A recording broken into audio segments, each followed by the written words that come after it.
hold on. My setup is being weird right now. There you go. There we go. That is how it's done. Nice. Okay. I forgot to scream in my microphone to get it to work. How's it going, everybody? It is I, your sadistic spirit guide, Yokai Poppy Wolf, and we are here for Fearless Fridays. You already know what it be. Oh my god. My mustache is all itchy. That's so much fun. Oh my lord, guys, we have a fun stream for you guys today. I have a lot to talk about.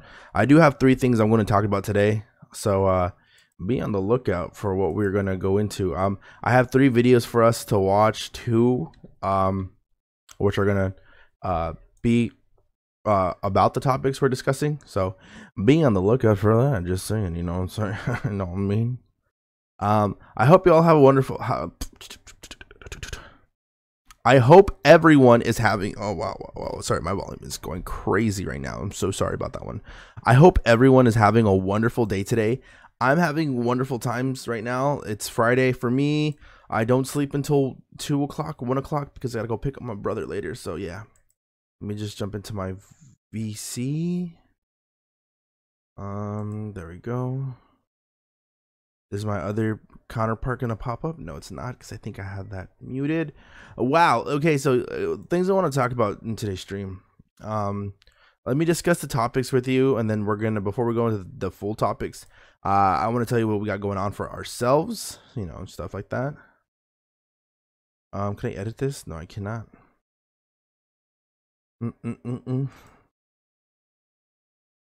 Let me just put some hashtags on this real quick.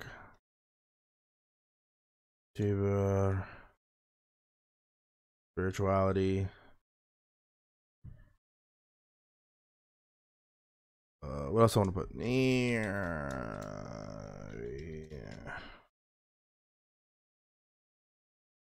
And then of course, the creme de la creme. The thing that I knock out with all of this.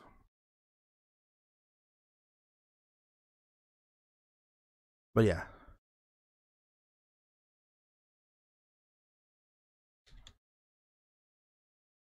And we post. Okay, just wanted to.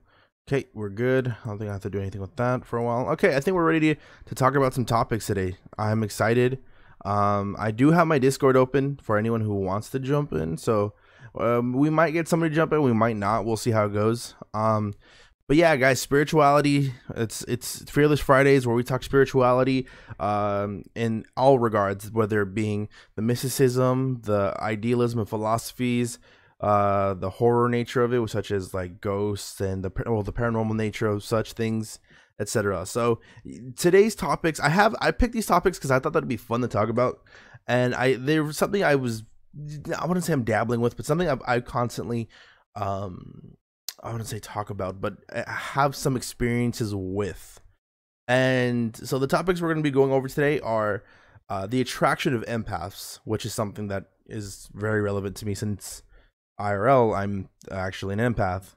The second topic we'll be talking about after that is going to be Stoicism, the importance of Stoicism, the extremities of it, how it can go severely wrong, what works in it, and you know what doesn't work in it. Along with the importance of toxicity and why toxicity is actually good for you.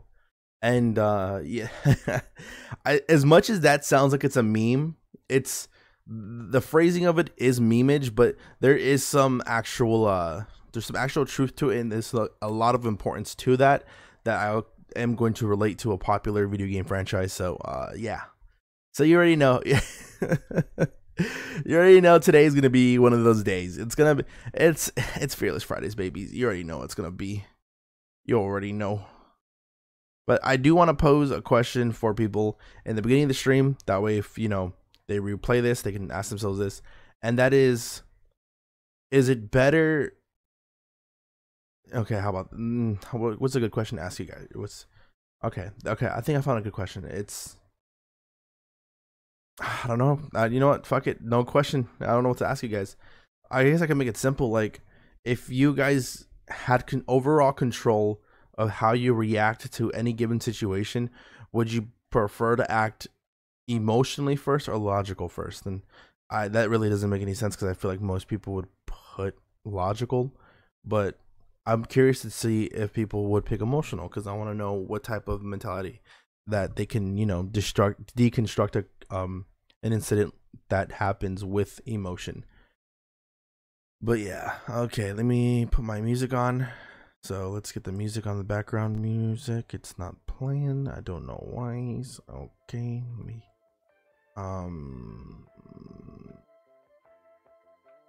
I hate when shit like this happens. Oh, never mind. There, the music's starting to play. Is it loud enough? Let me double check real quick. Give me a quick second.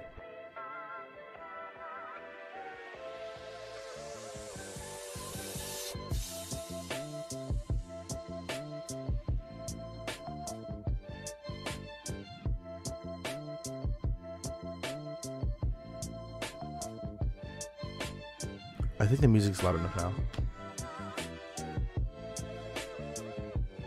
I think music's loud enough, guys. Good. We're Gucci with the music. We're Gucci. I think we're good. I think we're fantastic. I think you look fantastic. Okay, let's begin. Let's begin with this first topic because this first topic is something that I thought about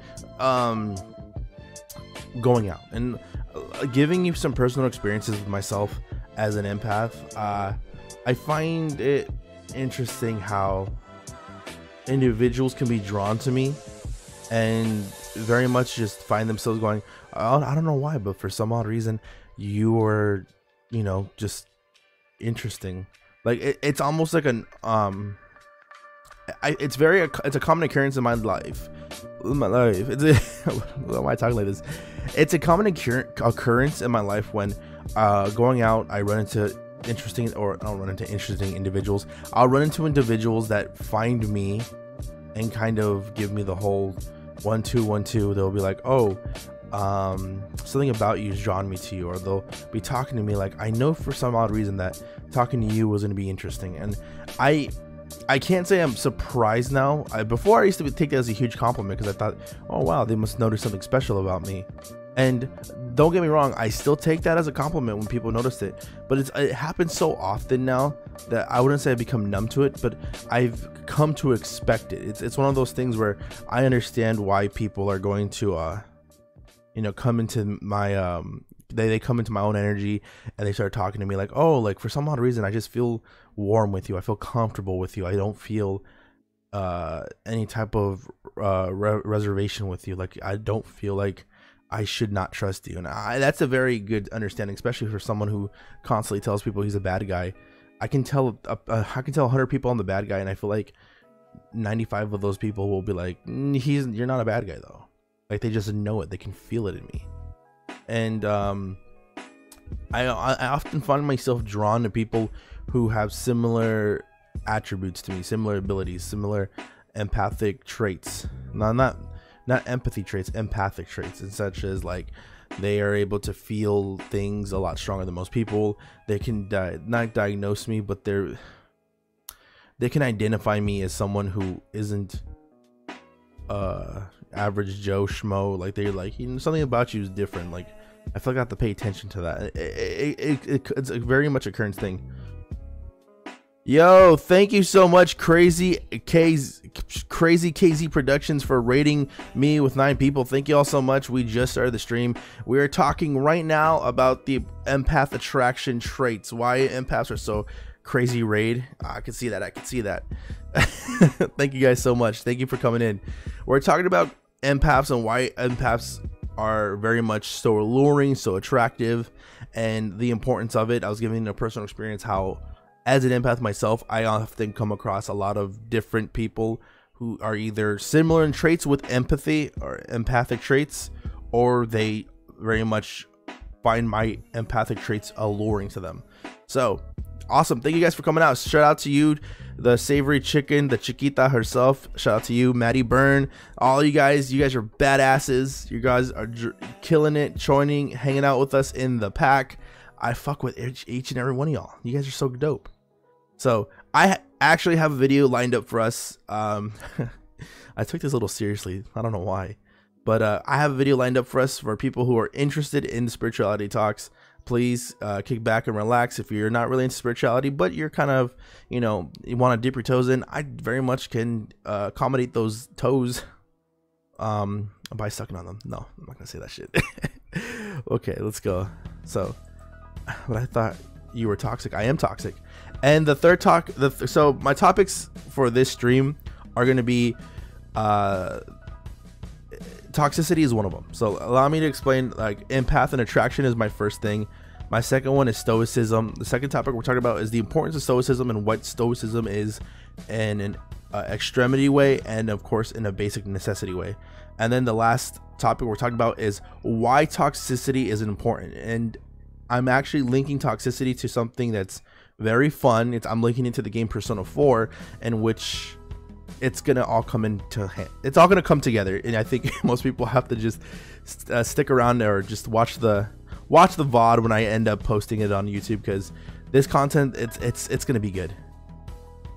I think a lot of people don't understand it, or they you can really find yourself losing yourself in the wording of it. So we're gonna watch this quick video of 7 reasons why a Sigma empath is so attractive. So stay tuned, and we're gonna break this all down as we're going through each of the reasons. So allow us to begin now. Do you follow your own rules? Are you an independent person who holds the attention of every place you go into?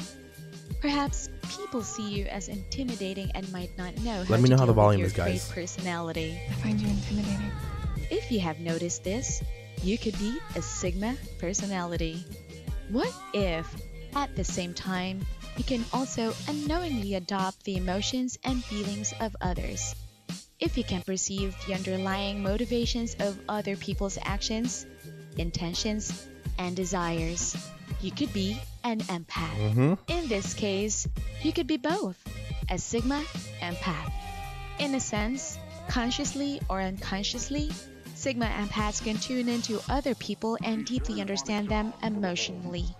Ever wonder someone with these traits is so irresistible? I want you so bad, Bob. They are so attractive, and you can't help but go It's near very and talk to interesting. them. I think it's very interesting. Here are 7 reasons why a Sigma empath Let's get is into these. so I'm excited. Are you guys attractive. excited? One's in the chat if you're Watch excited. till the end, because we will be giving you a bonus learning to you. Number 1. A Sigma empath is very selfless. Ooh.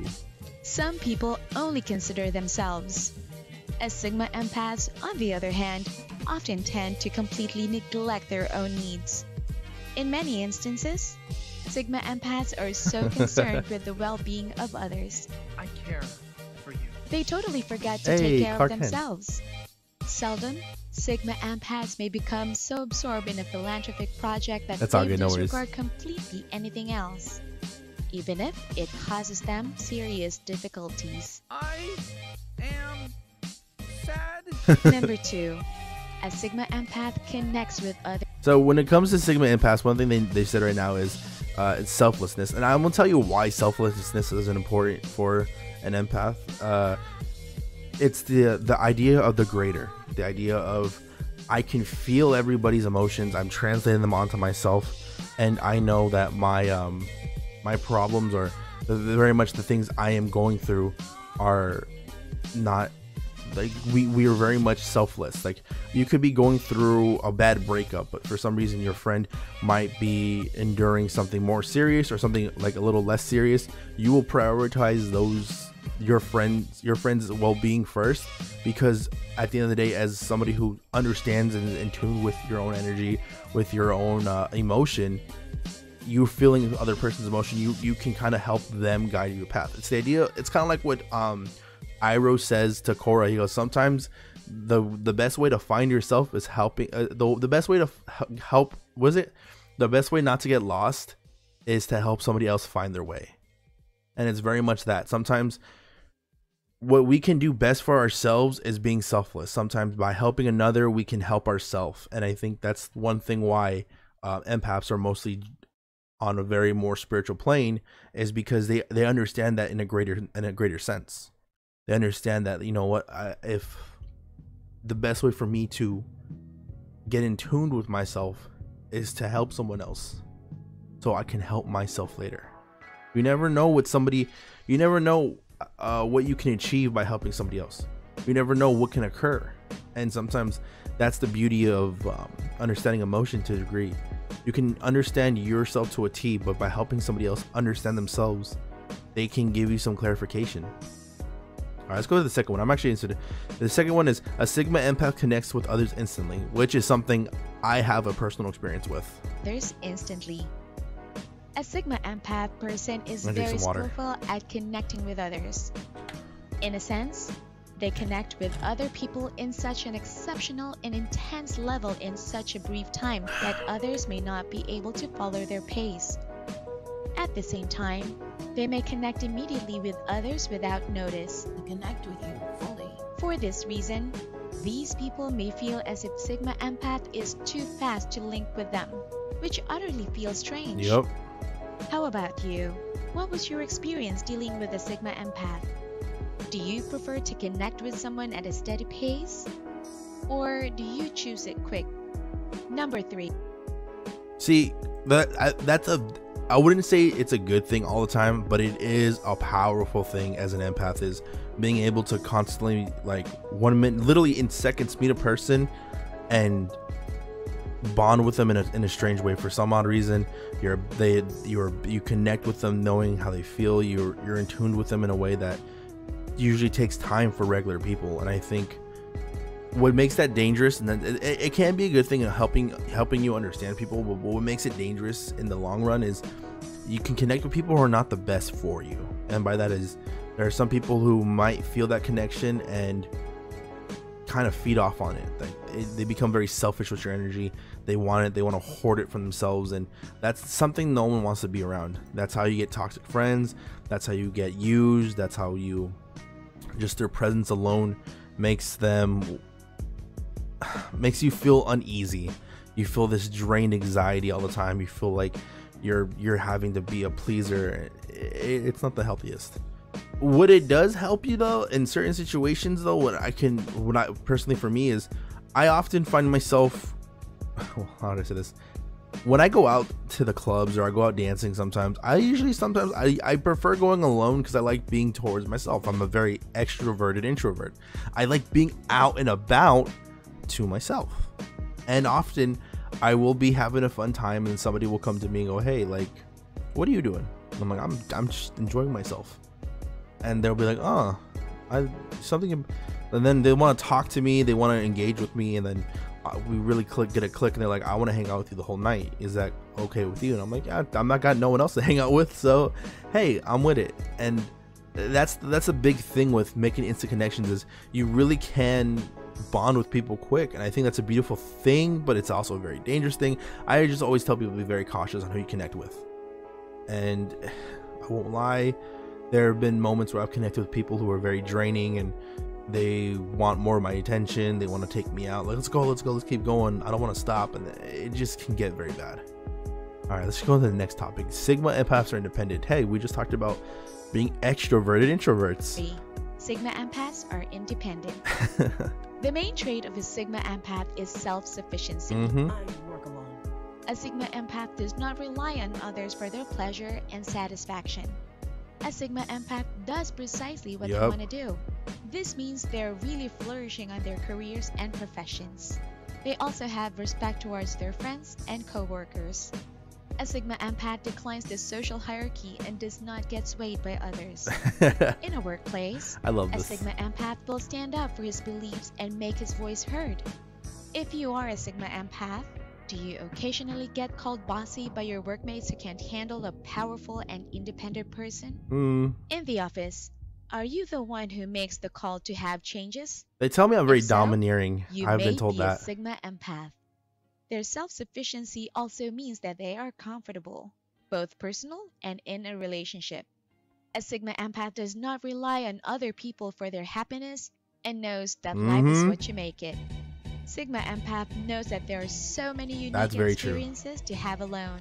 There are so many journeys to go on. I just talked about A that. Sigma empath will never settle in a relationship and only date when they are ready to. Damn, way to come at me. A Sigma Way to come at me. Sheesh. Oh Lord, but it is very true. I think the power of independence is the idea that no one can control or affect you. And we'll get more into independence when it comes to stoicism later. But why independence is so important in the long run is you are self-sufficient enough to not rely on others' energy. It's the idea of I welcome people to come. Also, I forgot to tell you guys, those joining in, if you want to chime in on the conversation, if you want to come in and talk about or even share your own experiences, whether you are empaths or anything, you guys can hop over to my Discord server if you are curious. And actually, let me put the link there. You guys can hop over the Discord, join in the VC, and you can tell me your personal experiences as we go through these topics. It's a welcome chair, like Fearless Fridays. This is how I do spiritual talks. And I will. Oh my God! Thank you, Maddie Byrne, for joining the hunt. Awesome, I appreciate you. And as you join our hunt and to our journey of 500 follows before the year ends, thank you so much, Maddie Byrne. I'm just calling you Mandy Byrne. Oh, I called you Maddie Byrne. Mandy. But again, like I was saying, the importance of independence and self-reliance and it's the idea of I am okay with myself. I'm having fun by myself. I don't need anyone else's energy to have more fun, but I welcome it. It's kind of like, it's the idea of I'm like, it's when you eat enough to make you feel good. You're not full, but if your friends are like, hey, did you eat? I'm like, yeah, I ate. And they're like, okay, we're gonna watch this. Like, I'm like, all right, I could eat a little bit more. Like, I'm already fulfilled, but hey, I got room for more. And I think that's the beauty of independence when it comes to an empath, is the idea of like, look, I am having fun. I'm at 100% by myself, but I do welcome the experience of adding more energy, your guys' energy, to mine. I enjoy that, and I welcome that. I think that's something a lot of people have to, or not a lot of people, but I think that's something, a lot of things that people envy when it comes to empaths. Like, damn, I wish I could go out alone and have fun. I've been told that many times by people who are going, how do you go out and not have to drink to have a good time? How do you go out and, not spend a dime? Or you go out by yourself and you have like these crazy adventures, and it's the experience of I'm just going forward. Independency is not a lonely thing when you understand yourself to the point where you don't need anyone. Because I guess the best way to explain this is, independence is not loneliness if that's what you're seeking. To be independent means you're not alone. It means I'm aware I have the choice of being alone. When you're feeling lonely, you feel like you're being left out. You feel like you've been excluded. You've been taken out of the pack. You've been voted off the island. You are the excluded. You are now the outlier. But when you choose to be lonely, or when you choose to be alone, it is not the same as loneliness, because that is a conscious choice you are making. You can engage with the world, but you're choosing to be just a little bit distant from it. It's a powerful thing. You'll never feel lonely in independency. Only in true dependency is loneliness a factor. Let's keep going. Empath is mysterious. A Sigma empath can be pretty difficult to interpret sometimes. I don't understand a word you're saying. They go against the direction and do exactly what they want to accomplish. Sigma empaths are pretty laid back about it all. This only means that many people find Sigma empaths mysterious. Because of this, they tend to get a lot of attention. It happens. Yes, indeed. It makes the Sigma empath so attractive. Everybody appears to be fascinated by a Sigma empath's life.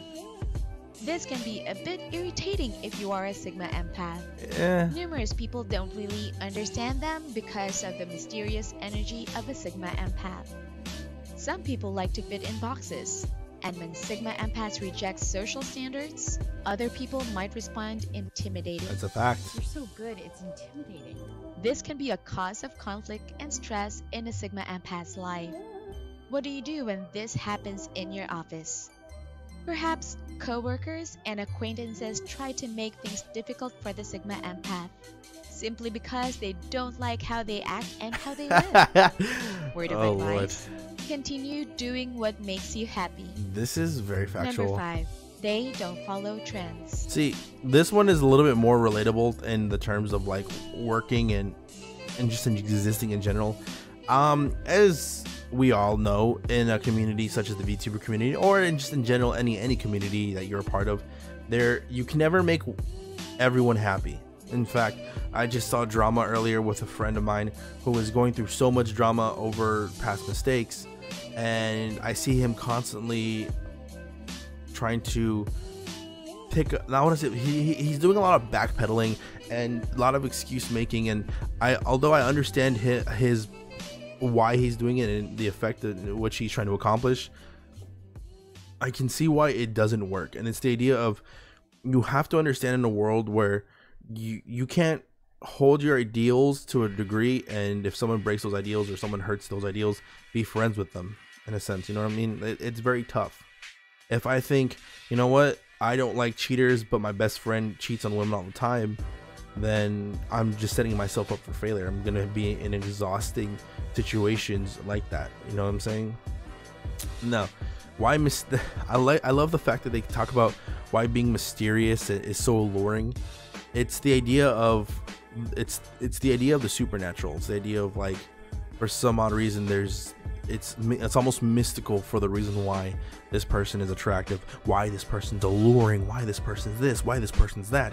That mysticism, that mysteriousness, all of it just kind of makes that, like, enamoring look of, like, are you a good guy or a bad guy? I'm like, that's up to you to decide. And then you're already like, oh, well, hello there, sir. Like, it's a very attractive quality to not be able to fully get the read on somebody. Why is that? Because you don't know if, and this is a little based on my taste, but you are either threatened or you're not comfortable with their mysterious attitude. They can be very comfortable. They're controlling the situation so well in that conversation, but because you don't understand or truly know what they are or what they're about, that uncomfortableness is what makes them attractive, because you don't know what they are. You can't fit it in a box. You can't put a pin on it. And that's a very alluring thing for a lot of people, because in the world of xenophobia, which some people are scared of what they don't understand. But sometimes there is a bit of respect, and there's a bit of I want to say lust in the idea of what you don't understand. That's why a lot of taboo things are mostly lusted after. That's why there's a lot of things that, as people, like, I mean, sex was a very taboo thing for a long time, but yet that just the mention of it is alluring and perks the ears up. It's taboo, you know what I'm saying? It's just what it is.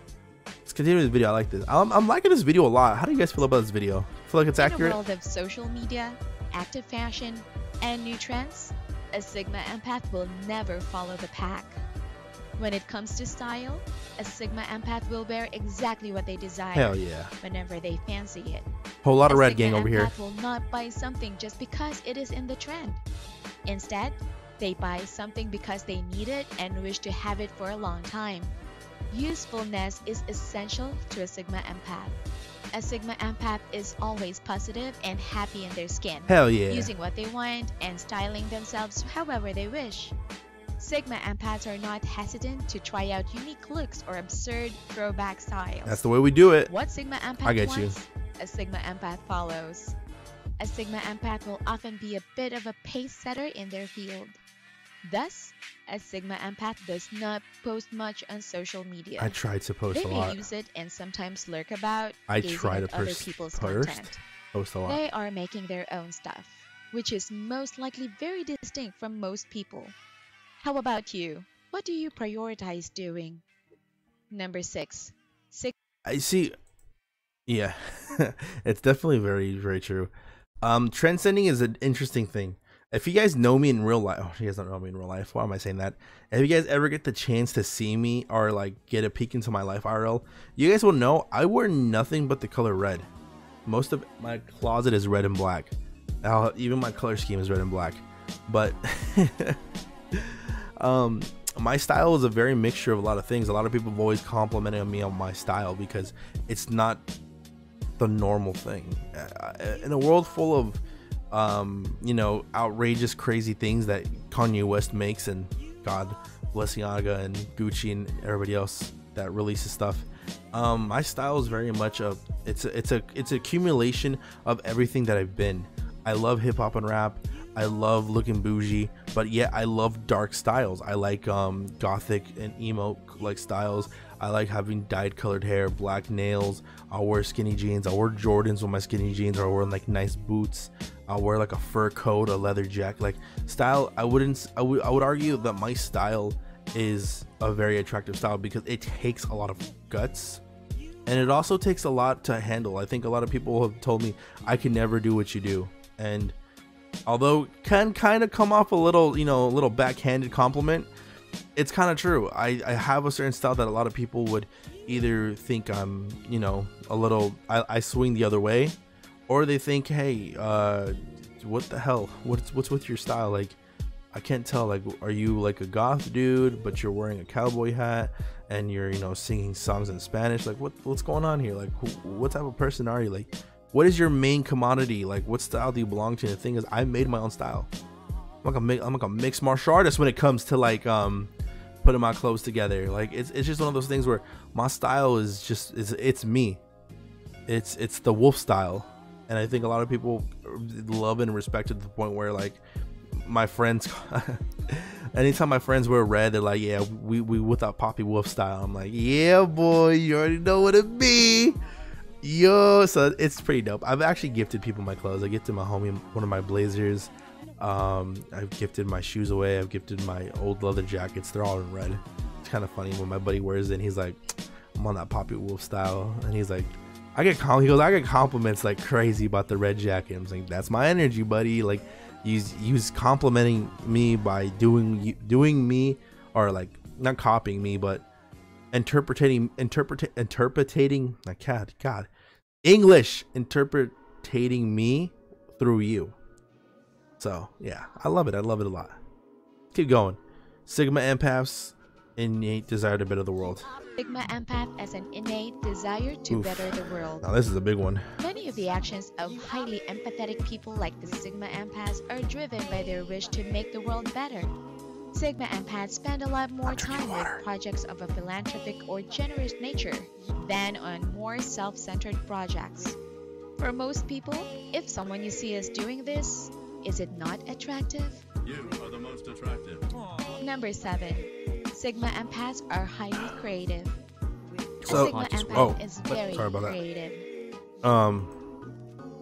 So the idea of being like having that idea to better the world, I feel like every empath has it with when we do stuff like this. Hell, even streaming in a sense is our way of reaching out to better the world. We're trying to make the world a little bit better with our own energy.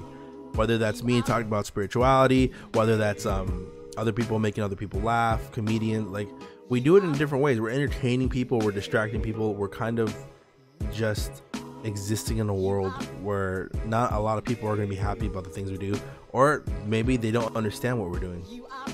And that's the tough part. That's a very interesting thing, that we're trying to better the world either by a small piece or a big portion, whether it's us being teachers, whether it's us being these activists, whether it's just us just having a good time and letting people know like the beauty of the world. Like it doesn't necessarily have to be so grandiose, but you'll notice it in these individuals, how they speak about the world, how they pursue what they want, how they engage with others, and how they, not I want to say lecture, but how they teach them. Let's keep going. We're at the 7th one. Let's see what this one is. They're most likely to be artists, poets, composers, animators, and architects. I can see that. Analysts, attorneys, and builders. Yeah. Sigma empaths love to spend their time with ventures that allow them to use their creativity Shout out and to all of them. intelligence. Have you noticed that people making art is cooler than those people doing building projects? I guess. What do you think?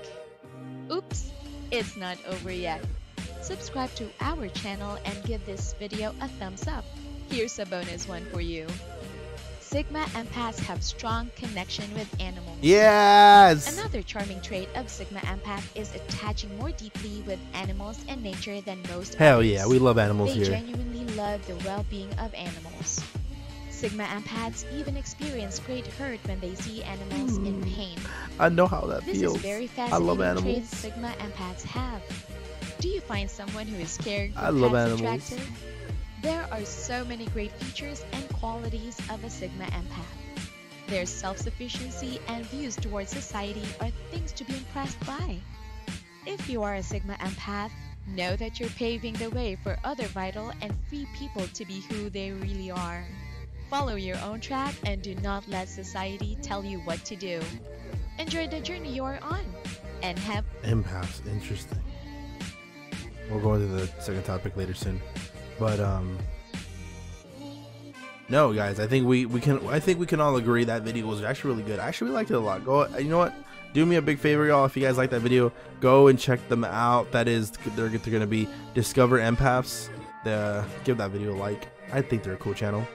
And I think they're fairly accurate on their interpretations and everything they discussed in the video when it comes to empaths. I think a lot of people who are empaths or Sigma empaths in general, or more particular, have a lot of these qualities.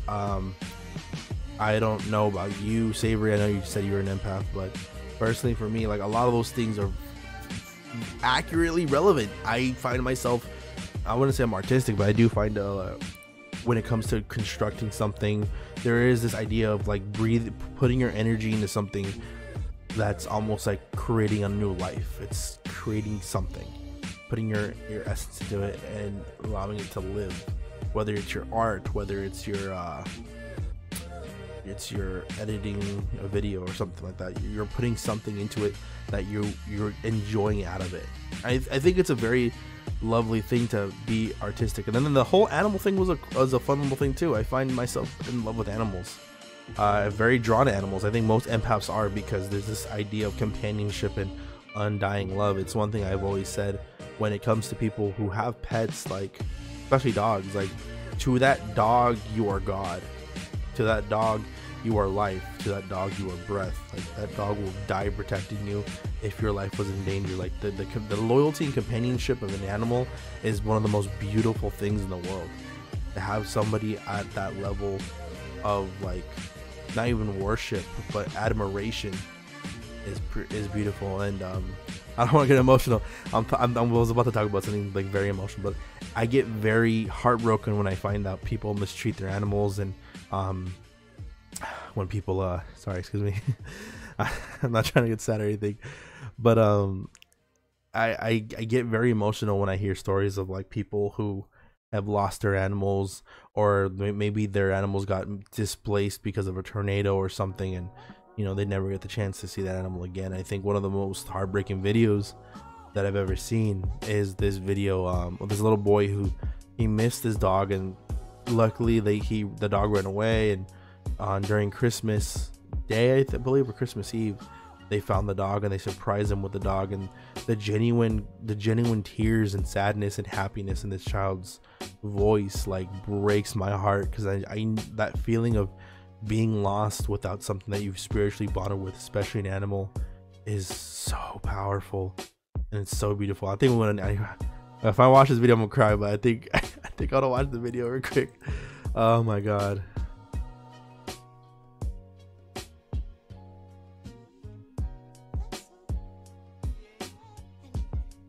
Oh, this video is so sad. Come on. We're gonna watch this, and if you don't come at me if I cry, guys. Let's just watch this. I love this video. I got a surprise for you. For a month. Look, who's that? Look at that face. Who is that? Keith. Oh my god. Oh my god, I love dogs. I'm teary cup, guys. Oh my god, this is beautiful.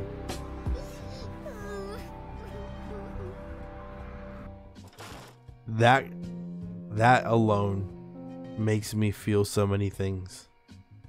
Imagine that, man. Imagine you lose your companion and now you're reunited with them. The beauty that is being an empath is it's a powerful thing. The attraction we have and the allurance we have, the whole idea is why all these traits so attractive, and it's gonna come off a little But what makes these are very powerful traits to be, especially, I would argue they're especially strong in male empaths. Don't come at me. I'm just saying, like, a lot of these things are very much dominant traits. Not the artistic and all that in a sense, but I'm saying most of the signs or most of the traits that they describe in this video are very much dominant traits. Being independent, that's a very dominant trait.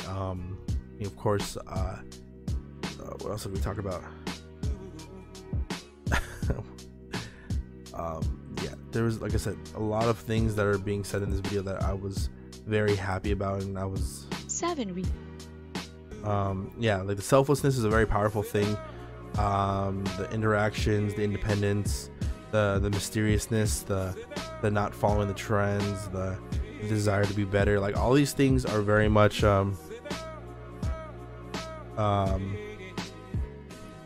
they're a lot of these things that we're talking about right now, they're very dominant traits. These are very alpha. I don't want to use the word alpha, but these are very alpha traits in a sense. That's what they like. It's a lone wolf. It's the Sigma wolf. Yeah.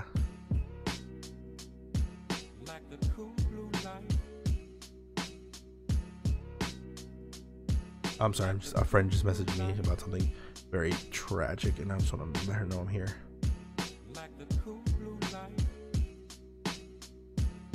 The job never ends. We are here trying to save everybody every day.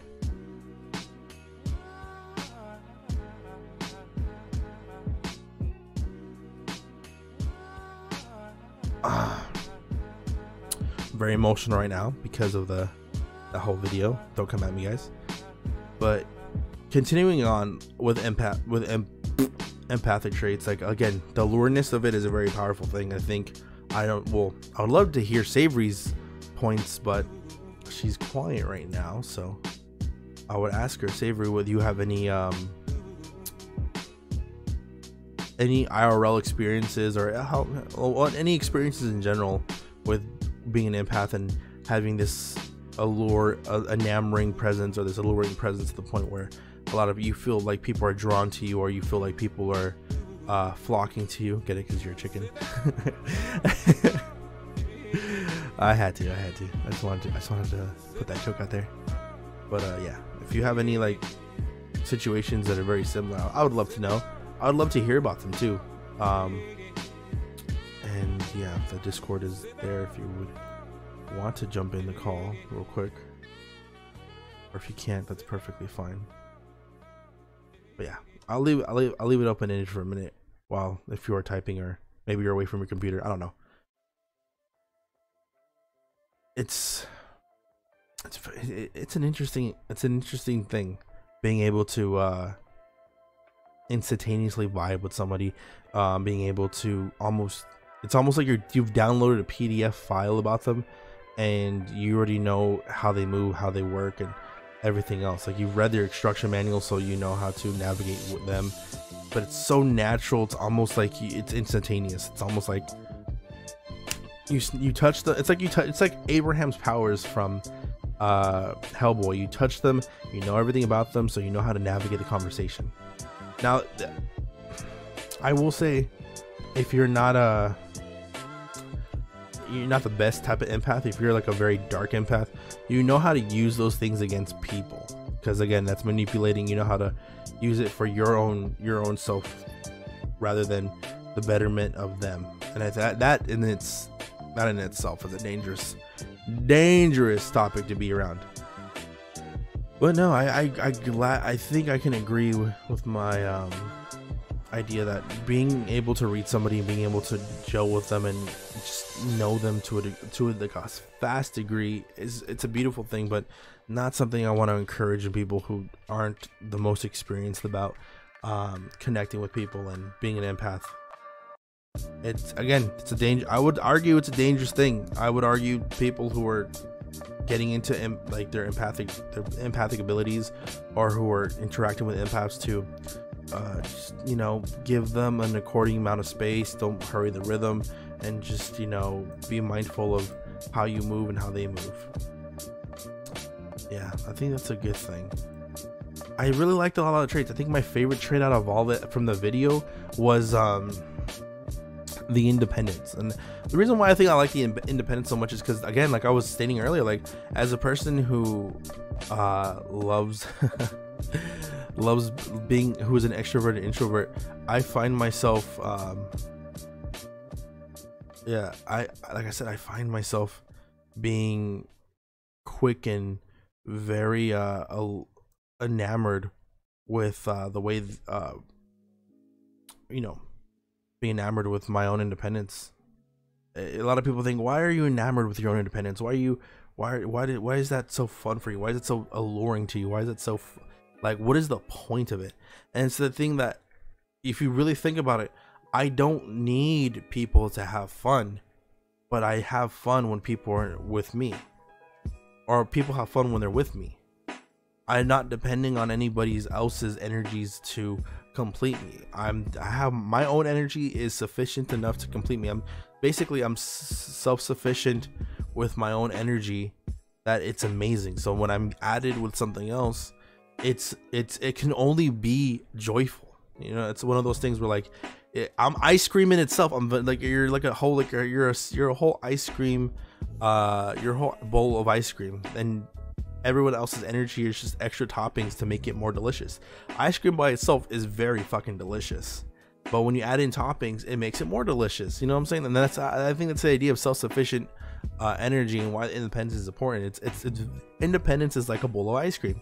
It's good on its own, but it tastes better when you add stuff to it. And I think that's I think that's a fun food analogy way to explain independence, especially independence in the sense of relationships, and whether it's romantic or it's cordial acquaintances, any way can be interpreted. Sorry, English is fun for me at times.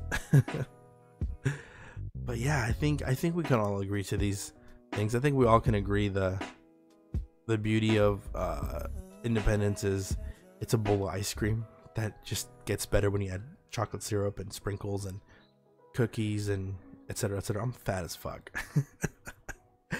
Oh my lord. Okay, so next topic we're gonna be talking about, I think we talked a lot about empaths. I think if you guys want to talk more about empaths, I will definitely come around to it again soon. We can talk for days about empaths. In fact, I think for next stream, I'm going to reach out to a couple friends that are empaths, and maybe we can tell stories, and we can go through our own experiences and talk about things like that. I think that'll be fun for next week. I'm gonna try to get that in motion. Okay, so the next topic we're gonna have at hand is gonna be Stoicism. So before we go into Stoicism, I'm gonna explain Stoicism I want to explain Stoicism like off rip in a very, not dictionary term, but a very like connotated term. And connotated means like it's how everyone can somewhat interpret Stoicism.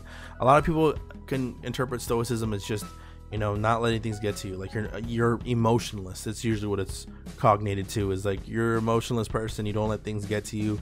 You keep your composure, and it's often. It's a very neutral word, but I feel like when they say you're emotionless, it can get a bit of a negative rep for it, because you're like, oh, like you don't really care about the situation, or like your stoic nature just it's unnerving because you're not reacting the way I want you to react, so I'm gonna take that as a bad reaction. When in fact it's not really. Stoicism is and not about being emotionless. I think a lot of people say it's emotionless. It really isn't. Stoicism is actually being in control of emotion to the degree that you allow yourself to react to the way you want it to. I think the video we're gonna watch it and explain it, but I think even Marcus Aurelius says this, and I'm gonna make sure that quote is correct. What is it again? He says. What did he say? I'm trying to remember the quote right now. It was on top of my head. What was it? Okay. Let me look for it real quick. Okay. Here it is. You have power over your mind, not outside events. Realize this and you will find strength. That quote very much is explaining what I'm saying. Like, we can't control outside events. You can't control the weather. You can't control the time of day. You can't control what's going to happen. You literally can get hit by a car. You literally can get robbed. Literally 1,000 horrible things can happen to you. But the one thing you can't control is how you react to the very events that are happening, are unfolding upon you. He also says this: it never ceases to amaze me. We all love ourselves more than other people, but care more about other opinions than our own. Again, like, taking it into a more introspective area with that last quote, it's very much as human beings who say we love each other, who say we love ourselves and we have a good confidence in ourselves, we're still looking for other people's validations to describe us. We're still using other people's validations to make us feel seen or validated. And it's very much it's an oxymoron. We say we're happy in our own skin, yet we want people to, you know, compliment us on how we look in said skin. If we were really happy in our own skin, or if we were really happy as we said we were in our own skin, then we wouldn't really need the validation of others, because we have all the validation we need, our self-validation. Stoicism is a very very interesting thing. It's something I try to practice, not to an extreme degree, because I'm going to explain how it can be very, it can get to a toxic nature, or not toxic nature, it can get to a very dismissive nature if pushed to the side. You can fall victim to a lot of things, a strenuous break, a mental break, if you follow the extremities of Stoicism. And before we go into the video, I'm going to explain the extremities of what Stoicism can be and how Stoicism should be followed. Those who are familiar with the franchise and the Star Wars, yes, one of the biggest franchises ever, they have certain issues with the prequels, like many of us do. But I think one thing I do enjoy is, how did an empire reign in the universe when there were beings of light known as the Jedi? And it's simple. The Jedi themselves, who practice the art of Stoicism, this idea of, you know, selfless nature, and, you know, not being so much emotionless, but being in control of emotions, were practicing such an extreme notion of Stoicism that they themselves robbed any particular chance of seeing what was going to happen to them. They were so wrapped up in being stoics that they didn't notice what was unfolding before them. And allow me to explain this, because I think what we see now in people like Luke Skywalker, people in Qui-Gon Jinn, because I think he is the epitome of what a Jedi should be, and other characters like older Obi-Wan Kenobi, aka Ben Kenobi, we're able to see the beauty of controlled stoicism that's not to the extremities, and stoicism that allows you to be in control of your emotions. If you guys have watched episode 1, you're aware that Qui-Gon Jinn was never truly on the council. Yes, he was given the rank master, but he was never on the council, simply because he never truly agreed with the way the Jedi were doing things. He felt that it was very much, they become political agents or political enforcers rather than servants of the universe, which is ultimately what a Jedi is. You're a servant of the universe. You're a servant of the Force. Now, when Qui-Gon Jinn explains to Obi-Wan, or especially to Anakin, he kind of tries to impose those same ideals. That yes, like emotions exist. You are an emotional person, but that's not a bad thing. For the old Jedi way was very much rooted in stoicism, but practiced to such an extreme, they started taking children at such a young age, indoctrinating them into the idea of leave everything behind. You don't remember your parents, you don't remember anything, kind of brainwashing these children into being emotionless, not being in control of their emotions, but telling them, you know, your anger is a boogeyman, your fear is a boogeyman. I'm gonna close my window real quick because I hear the trashman coming.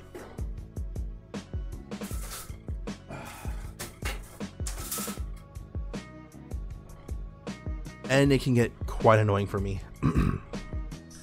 But as I'm explaining, let's go into. So, for those who know, the Jedi Council has these set of rules that they don't want to teach kids over the age of actually over a certain age, because of the fact that they don't understand. They think these children have made too much attachments to certain things, such as their families, their planet, their way of life, that they're not going to be ready, or they're not going to be, basically they're not going to be, they're going to be a lot harder to brainwash, or I don't want to say tricked, but yes, tricked into believing this extreme ideology of Stoicism, that they're being forced to abandon everything and not keep a connection, because a connection can be used against them to eventually fall into the dark side of the force.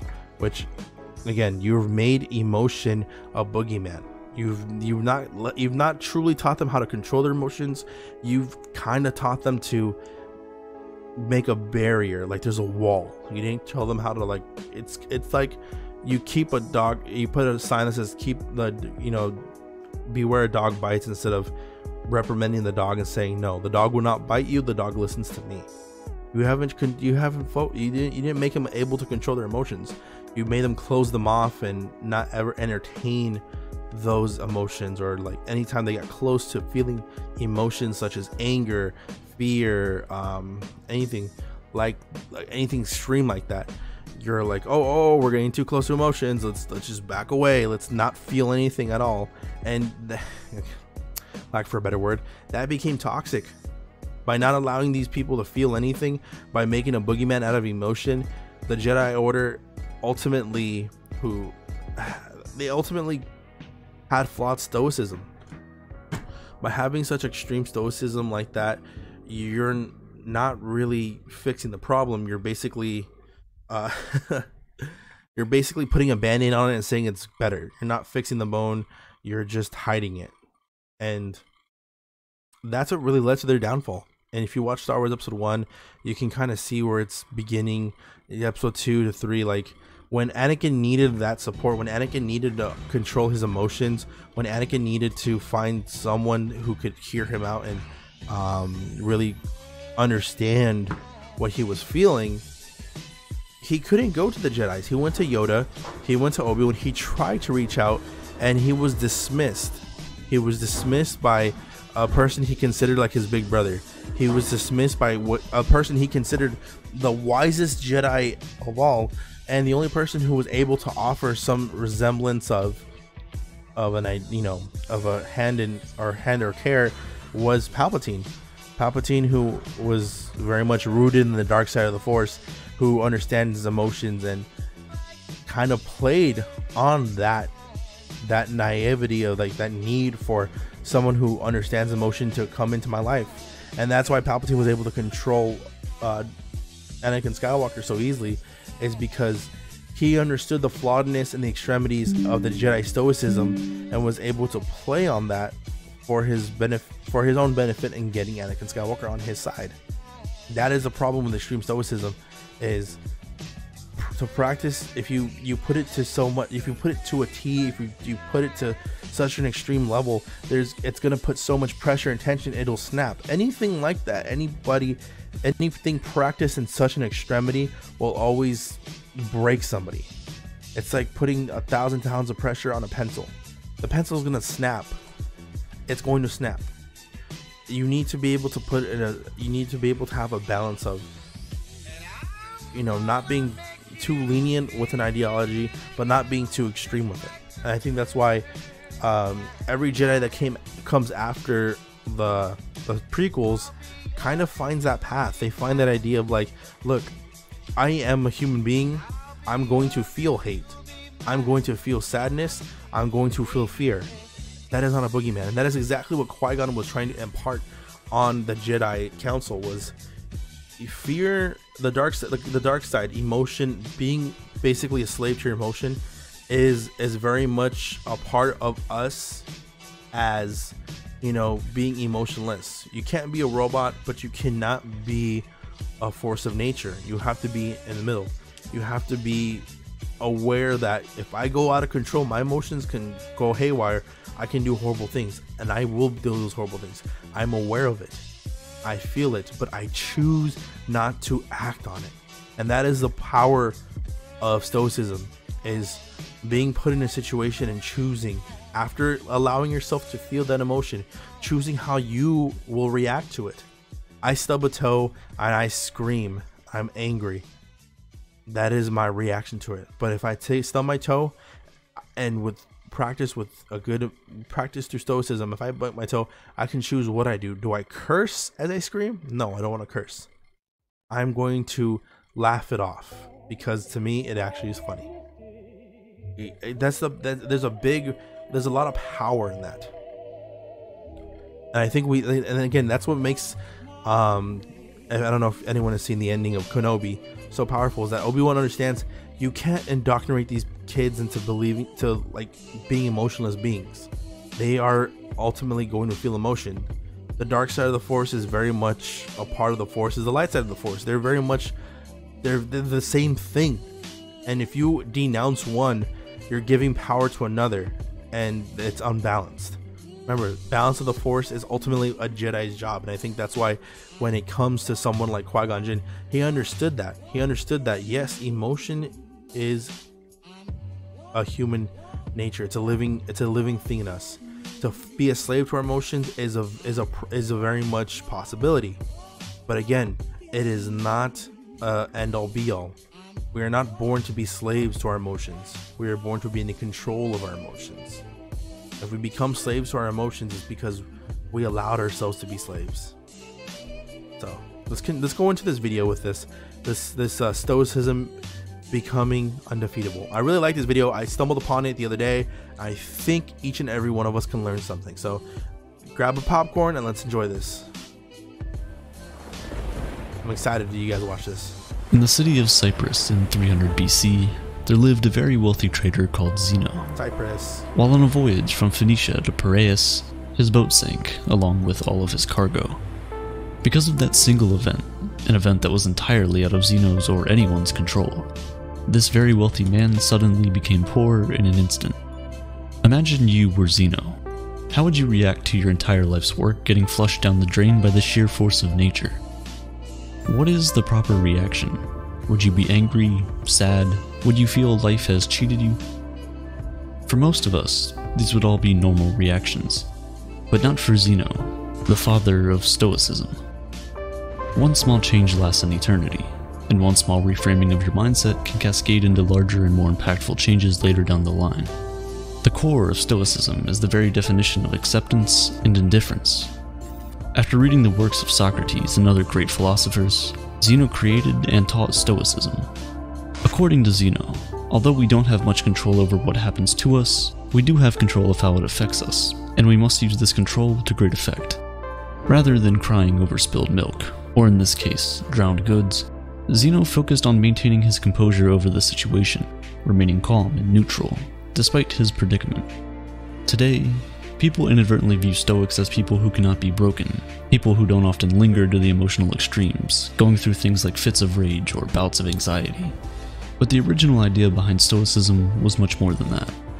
Rather than just a way to describe people who are unemotional, Stoicism was a way to view, describe, and understand the world. It was a way of life, and that way of life has lasted for centuries. Very true. Stoic philosophy can be applied to situations today the same way it was applied thousands of years ago, and its benefits are just as impactful. Stoicism allows us to process these negative emotions from negative experiences, and turn them into the thoughts that give us a unique perspective of the world.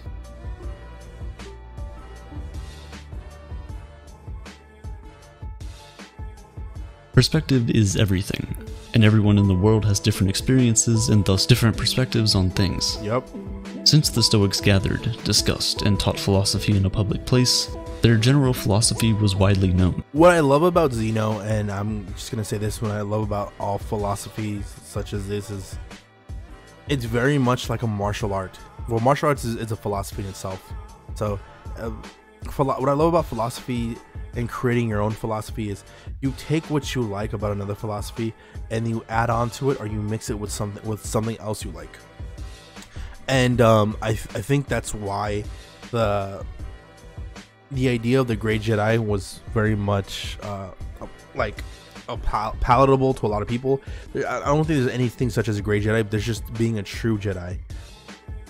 And why Stoicism is a powerful thing. Like he said, it's a way of life. It's a way of controlling what you can control. I can't make the world turn around, but I can control how I feel about the world turning around. I can't, for Zeno's case, I can't save the goods that drowned, but I can control how I feel and maintain what I want to do. Do I want to feel sad, or do I want to cry and be angry? I don't think that's gonna solve anything. What I want to do is go forward. I think that's a healthy thing, and I think this is a powerful notion. I'm loving Stoicism. I'm loving this video. Let's keep going. I forgot to give it a like. Let's go to the like. I believe too. that the Stoic principles could greatly benefit anyone and everyone. Welcome, And so it Silver. didn't make sense for them to hide that knowledge behind the four walls of a school or of the palace courtyards. Silver, you just As a result, everyone from slave to emperor. oh my God, Silver. Silver, you just came into the conversation right now as we're talking about we talked about empaths and attraction. Right now we're talking about the importance of Stoicism and why Stoicism is an important or why the philosophy of Stoicism is so impactful and exactly why it works and etc. So thank you for coming in. Enjoy as we're gonna keep continuing through with this video. Emperor could learn and become a Stoic, and they did.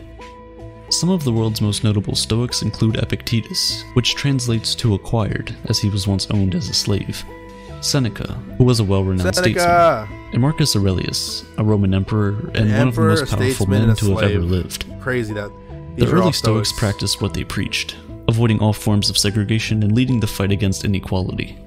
They even invented the word cosmopolitan, which literally means citizen of the world.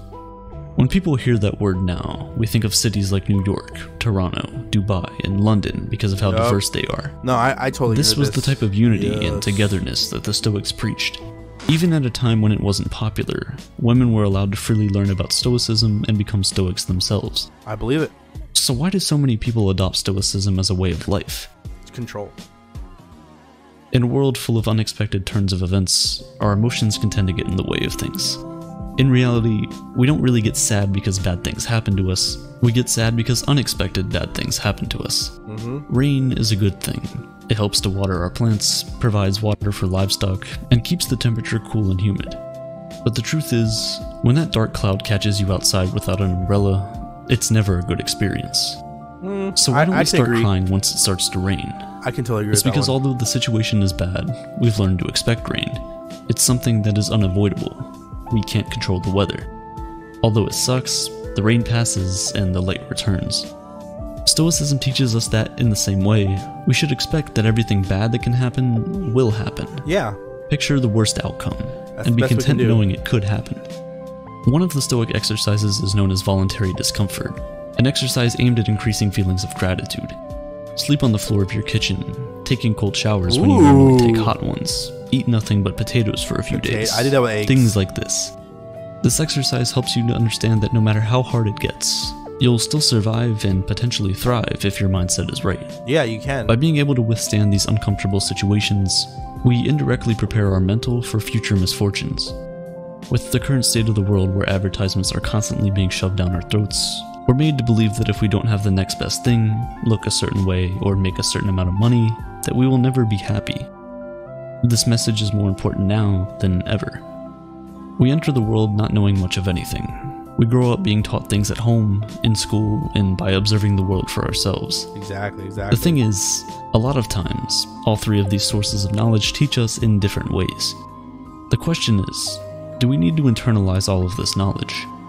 If we do, we could unknowingly be setting unrealistic expectations for our lives, leaving us ultimately disappointed and unsatisfied in the end. That's no way to live. We should instead focus on improving ourselves, for ourselves. We should do things for ourselves and only for that reason. Yeah, exactly. Attaching any external hope or secondary attachments to the actions we take almost always lead to disappointment. Most of the time, we end up trying to fulfill that emptiness with external things, blowing all your money on a fancy car, Not a the house, best thing. or even That's starting really a not the family. best thing to do at all. Sometimes we do all of these things for their external value and not their internal value. I see that a lot. But Stoicism teaches that if you approach life this way, you place your happiness in the hands of external forces, forces that can always fail. Cars almost always break down. Natural Yeah. Oh, disasters my car wipe breaks away down. entire cities, and divorce rates climb higher and higher each year. Exactly. But even the free things in life come at a cost. The cost of space, both physical and... What I love about what he's saying right there is, at the end of the day, like, we want companionship, we want fancy things, we want lots of things, but at the end of the day, we have to understand those things are not going to bring us any happiness. I want to find a companion and get married with her, but you have to also understand marriage rates are plummeting and people are getting divorced. So it's the idea of, you have to expect the worst to appreciate everything or it's for what it's at. You understand, like, one thing I think I practice all the time is, in any relationship I go into, I understand there might be a situation in which the person that I'm seeing will cheat on me or break up with me. Is that any reason not to date them? Is that any reason not to you know, engage with them or even give them a chance? No, it's not that. It's not saying that, because the mindset of a pessimist would be, why would I date if women are just gonna cheat and this and that? That's a very poor mindset to have. The idea is, of course I'm gonna date, and of course I want to experience love, of course I want to experience these things, regardless if it hurts me in the end, because in a sense everything can hurt me. So why be afraid of hurt when everything can hurt me? And I think that's it's a powerful thing to combat negative thoughts with, is regardless if the worst of the worst does happen, I'm already prepared for that, and I'm already going to understand how I'm going to approach everything after. And mental. As Seneca once wrote, learning to live with less will create space in your life for the things that truly matter to you. Instead, we must place our happiness on our intrinsic value as humans and on nothing we have or can physically acquire. We must choose to do our best to keep a cool head, regardless of what life throws at us. Because regardless of what it is we want, at the end of the day, we don't have any control over the majority of things that happen to us. Yeah, we don't. But we do have all the control over how we react to those things. That is the dichotomy of control, the most important principle in Stoic philosophy. Stoics teach that we must learn to separate what we control from what we cannot control. It's smart. We need to determine our value not from things we can't control, but from the things we can. Striving towards goals is a good trait. It is. But breaking down when those things don't go your way is, in a Stoic's point of view, useless. Very useless. Making YouTube videos is, well, a lot easier than being a Roman emperor, but it can still prove to be challenging sometimes. I love that. First, you must form your idea, which takes forever. Then research that idea. Scrap it because it sucks. Start over, script the video, create the video, edit it, make the title, thumbnail, and everything else before you hit upload. Everything up until the point where you click upload is all up to you. However, once you click that upload button, the power shifts to the YouTube algorithm. Can't control the algorithm. Still, a lot of people judge the success of their YouTube channel or Instagram account based on how many views and subscribers or followers they have. Metrics of which, for the most part, are beyond your control. Yeah. Stoics teach that instead, you should judge the success of your work based on the amount of effort you put in, and not on the outcome of your external hopes. Trust the process. Think about a person who has been working hard at their job for the past 6 months. I think why he now feels he deserves a promotion, and so I think why that's something very important to do, especially in my line of work as being a streamer.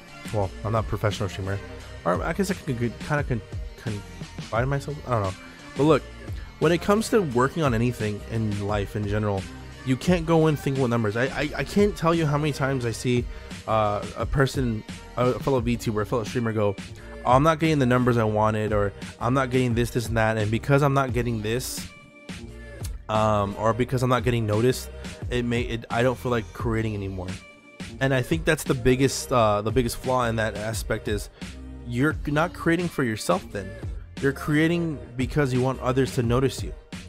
I mean, I turned off my view count because I was like, you know what, it doesn't really matter how many people are in my stream. It can be one person, it can be 1,000, it really doesn't matter. What matters is if I'm having fun making the content, and if people get to watch me make the content and have fun with me, that's a plus. But at the end of the day too, it's not necessary for me to enjoy myself. And I can't tell you how many times I've seen a friend go, or seen somebody on Twitter go, I don't want to stream because I don't feel like streaming just to myself. And it's just like, you should, that's streaming to yourself should be probably you're like, if you don't like it and other people like it, that says a lot about who you're trying to make happy. If you make yourself happy with the content you're creating, then that's all that really matters. because guess what? You are your you are your own biggest fan, and as you should be. If people can appreciate the work that you do, the one person whose opinion matters the most is your own opinion. If you don't think you're putting out good content, then and you've truly digested it, then step up your game. Make better content. If you want to get noticed more, make content that you enjoy and allow it to exist. If you can promote it, you can do all these things. You definitely can influence you can't control it, but you can influence the algorithm, and hopefully it gets pushed out and, you know, people notice it. But at the end of the day, if you're happy with the work that's done, then it doesn't matter if it gets recognized or not, because the one person who it matters to be recognized by signed off on it, which is yourself. I think this is a problem that a lot of people who stream go, how do I, like, I only have 1 or 2 people watching my streams. How do I, like, what do I do? I feel like I'm only streaming to myself. The thing is, you should be happy that you're only streaming to yourself. Yourself should be your biggest fan. Everybody else is just an extra joy to add into the thing. If you're trying to be a professional streamer, I want to make money off of this, or I want to do this and that, then you're doing it for the wrong reasons, because that's not going to make you happy. That's not going to make you feel accomplished. You know what feels accomplishing? When you're putting out work that you love and then other people can appreciate it. But remember, when it's a bonus, it's the toppings on the sundae when people can enjoy it. At the end of the day, the ice cream is good by itself. What I mean by that is, if you enjoy the content that you made, it doesn't matter if other people like it or not, or other people notice it or not, because you notice it, because you see your potential in it, because you see the love and energy you put into that. Everyone else who gets to comment on it and come into it and enjoy it too, that is a bonus. That isn't a necessity to feel accomplished. If I ever, like, so look, for example, I like to set goals. I'm setting a goal for 500 follows. If I don't make it 500 follows in a year, I'm not going to beat myself up over it. You know what I'm going to do? Let's try again for next year. Let's do it. Let's do that. Because guess what? At the end of the day, whether I hit the goal or not isn't the point. I'm not saying I should be lenient and not try to hit my goal. Definitely try to hit the goal, but you can't force. You can't control how popular you're gonna get. You can't control how you're gonna get noticed. You can't control any of that. But what you can control is your appreciation for it. You know what? I appreciate streaming. I love streaming. You know, I can't become a big streamer. Maybe I'm not going to ever become a big streamer, but that's okay, because I just like streaming in general. I like talking. I like vibing. I like being random and, you know, talking about things like this.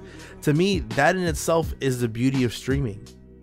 And for me to focus on anything else is just useless. I can't control anything else. I can only control how myself streaming, how long I stream for, the content I want to stream, how I want to come off when how I want to approach the content.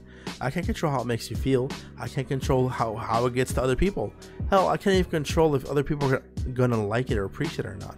I can just only control what I control. Let's continue with the video. He walks up to his boss with his performance report.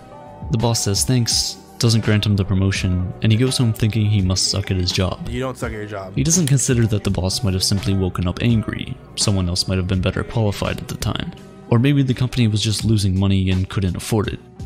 He doesn't know the reason, but he's still upset. If he simply placed his value on the quality of the performance report he turned in, kept doing what he was doing to earn the promotion he wanted, he could have been much happier overall. He really could have. With the right perspective, his goal wouldn't have been diminished, but just postponed. It's this reframing of your mindset that is crucial. I like that. I like that a lot. Why do I like that so much?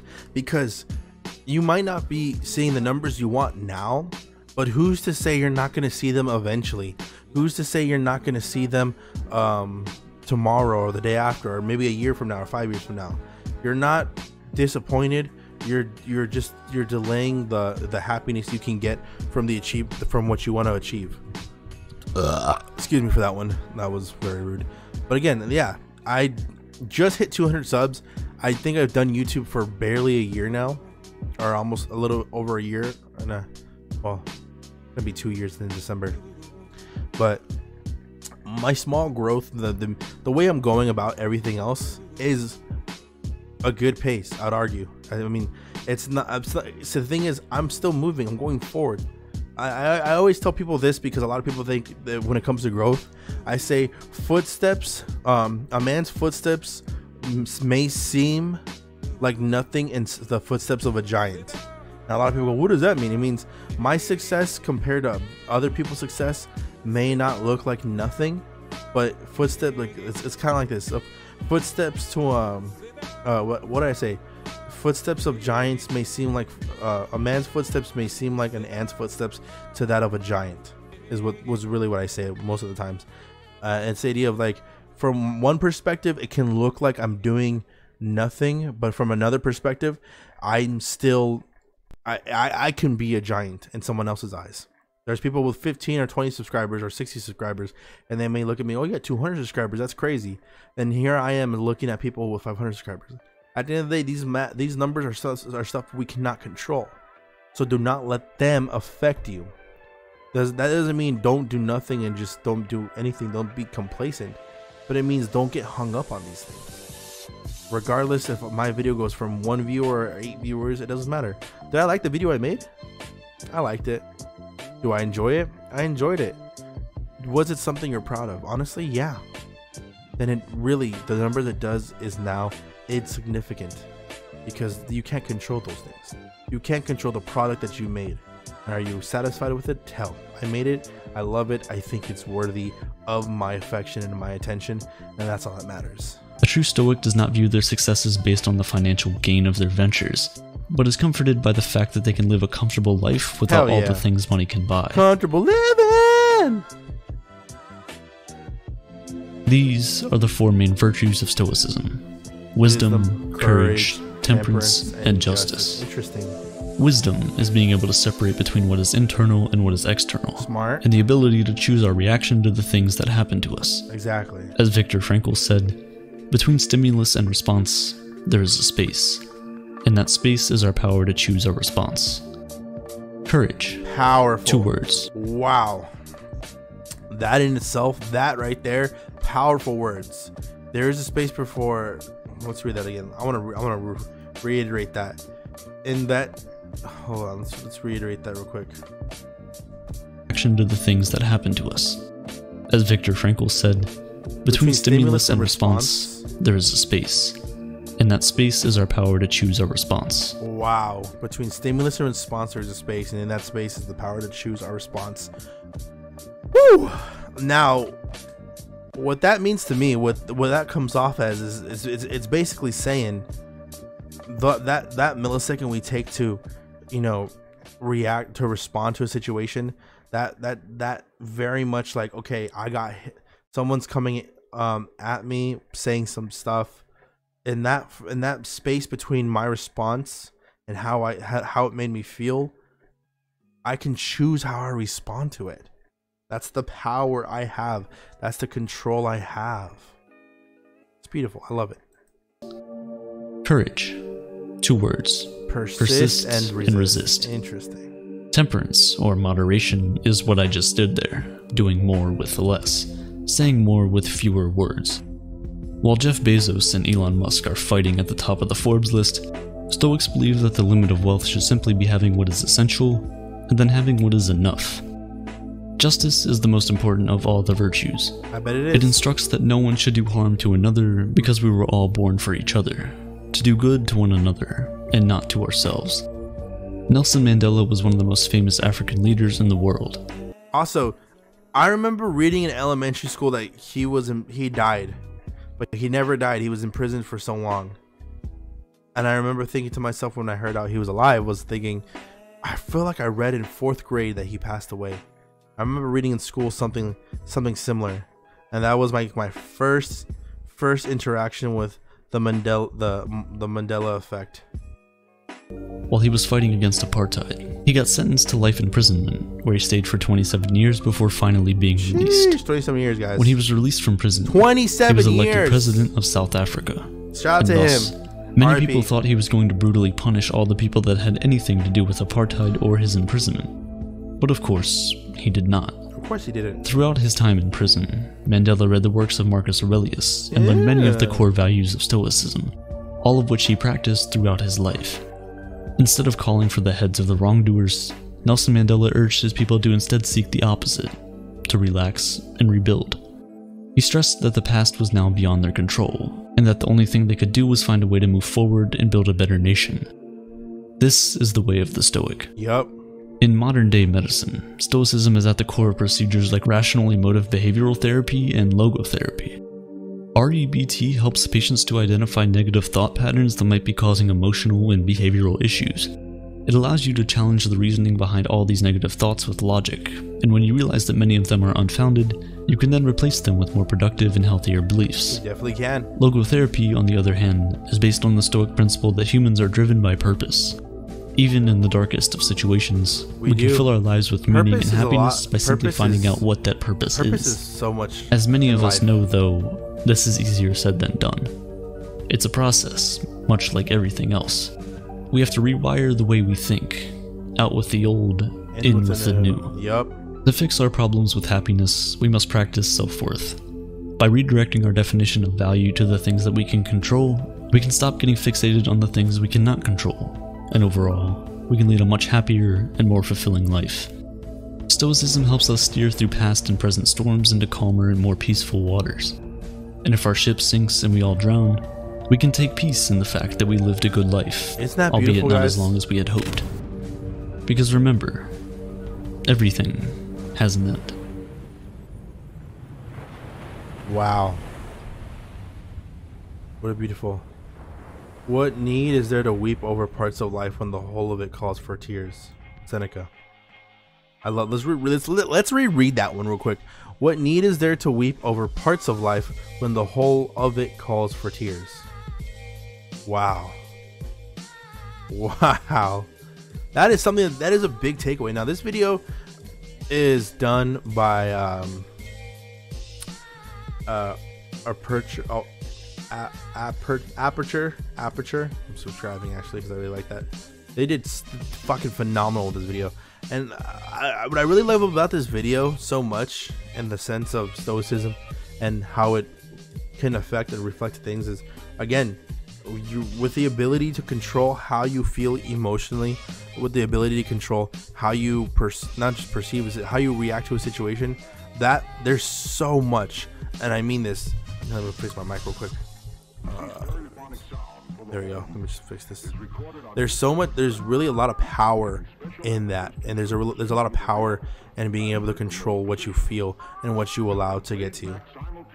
Right? You're not some god or emotionless monster when you choose, like, you know what, you're sad at your fault. Let's say, for example, your girlfriend breaks up with you, right? And this is something that the most hated man on the internet, Andrew Tate, is kind of saying, is he says it in a very stern way of stop being a bitch, you know, he always says that shit, like don't cry over your female, get a new one, blah blah blah. But there's heavy elements of stoicism to it, and the idea of you can't control how other people feel. If somebody doesn't like you anymore, somebody doesn't like you, you can't get hung up on what you can't control. I can't control how other people feel. And there's a thing in acting, and as a former actor, I guess I still do acting to a degree. I'm a voice actor. What do you want? You have to get something from the other person, but you don't know what they want. You don't know what's going to work for you. So you have to cycle through different things. I want this from this for this. I want, for example, I want to berate her so I can get the truth. I want to, you know, you have to have a certain energy, a certain strength with these emotions. You have to go somewhere with them. But they have to have a purpose. But when you have a purpose, you can achieve things. You can get what you want, or you can at least attempt to get what you want. It's so powerful. I love it to death. I'm enjoying everything that we're doing when it comes to stoicism, and I'm practicing it. Sorry, let me just reply to this. But I'm doing my best to practice stoicism, simply because I find it very assuring when you're on when you expect the worst but appreciate the best. if I get with, like, for example, a person that I'm very much attracted to, very much, I can say I'm someone in love with, like, most people would look at her past in a logical standpoint and go, she's not the best bet to get with, or you have to be aware of the things that are going. And I'm not blind to the faults that can happen in said relationship, but I am okay with whatever happens because I'm content with it. I've made peace with that. I am not gonna lose myself. I'm not gonna feel hurt or betrayed to the point where I'm gonna be erratic and a monster of emotion. I've accepted those things. So if it does occur, then I've already prepared for it. If it doesn't occur, then I can appreciate what it is now. Stoicism, it's a beautiful thing. It's fantastic. It's a great practice, and it's what the Jedi should have been doing. The extremities of Stoicism, by invalidating emotion, by invalidating anything else, is not true Stoicism. You're not looking at the bigger picture. You're just kind of erasing the parts you don't like so that the way the picture fits your image. I guess that worked out really well, didn't it? The Sith are the opposite of Stoicisms. They're slaves to their emotions. They use them. It's a very codependent relationship with emotion they have, because although emotion gives them power and all these things, it's very raw and it's a lot of other things. You are still a slave to it. Since you do not control your emotions, you have you can literally be driven to a corner. You can be walked. I call it dog walked, when you're not aware of this in a fight and the person has you on the exactly where they want you to. They're literally walking you into the dance. Yeah, I guess I want to say I'm not. I want to say again, with philosophies like this, it takes time to practice them. I'm not saying you're going to be like a stoic overnight and you're not going to be able to feel hurt when your girlfriend cheats on you. I'm not saying that. You're not going to be able to uncry your tears, but you kind of have to understand. You feel the pain, allow yourself to cry, but understand, okay, I cried. Now what else do I want to do? I want to feel better. How do I feel better? I go to blank to make myself feel better for this. Perfect. Stoicism is a beautiful thing. Again, I like how they say, like, Jeff Bezos and Elon Musk, like, they have a different mindset. The true Stoicism is, I have enough and that's perfectly fine, but they do practice Stoic traits. They do practice bits of Stoicism to allow them to achieve great things. And it's one of those things where, again, you take what you want in a philosophy and you mix it or apply it in a different way for your life. Everyone's philosophy is their own way of life. One person's philosophy should not be the philosophy is someone else's. That's how cults start. We don't want cults here, but we do have similar thinking, and similar thinking is not the same as having a slave mindset to someone. For example, someone like Andrew Tate, I'm talking about him a lot because he's all over my algorithm. And Andrew Tate spreads a message that I very much resonate with, and I understand it. So I agree with everything he says. No, because again, his philosophy and my philosophies are different. They just are very similar. I do practice Stoicism. I do believe allowing yourself to feel emotion to a degree, to control that emotion and allow yourself to feel in it, is a powerful thing. Hell, I cried watching a kid hug a dog. Like, Andrew Tate would call me a bitch for that one. But I understand through his philosophy that is weakness. In my philosophy, allowing myself to appreciate those tears and allow myself to have those tears is a strength in and of itself. Now, I'm not saying get lost in your tears and become a full pussy. I'm not saying that. I'm just saying in my philosophy, this is the way I work. So my philosophy is doing this. If the reality was pushed into my philosophy, are there things that are not going to work in it? Of course.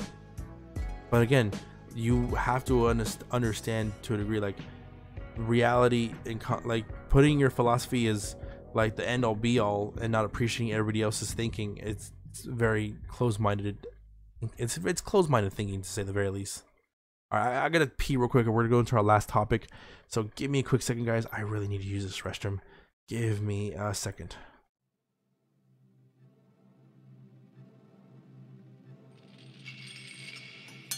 Cross my heart and hope to die. I can't fucking sleep at night. Blew up for the 1,000th time. Guess I'm always lucky, right? Pop some shit, then fall behind. I jump the gun and take what's mine. Looking like you've seen a ghost, moving like a poltergeist. Like, wait, what's his name? I'm like, huh? What'd he say, bitch? I don't want your 2 cents. You ain't even paid, bitch. We are not the same. I dropped out in 7th grade, bitch. Came up from the grave. Fuck everything you claim, bitch. You've never seen a trap or a bando. Only time you put a strap is when you wearing Velcro.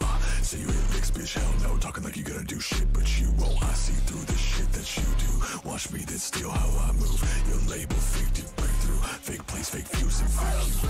I'm afraid when I wake up I see concrete. Rest my life on concrete. It's too hard to start me. Face, face, face, face. All I see is options. Everyone got problems. Anyone's a target. All I damn it, I'm like I'm dead. Thinking ahead, I ain't playing to say dead. Got money, got budget, that's how you don't rap with somebody else. Something you don't get me guess. Wherever we don't think about tomorrow. We two fingers crossed, nothing is promised. Nobody knows how I feel when I got. That's where I look as I came from the bottom.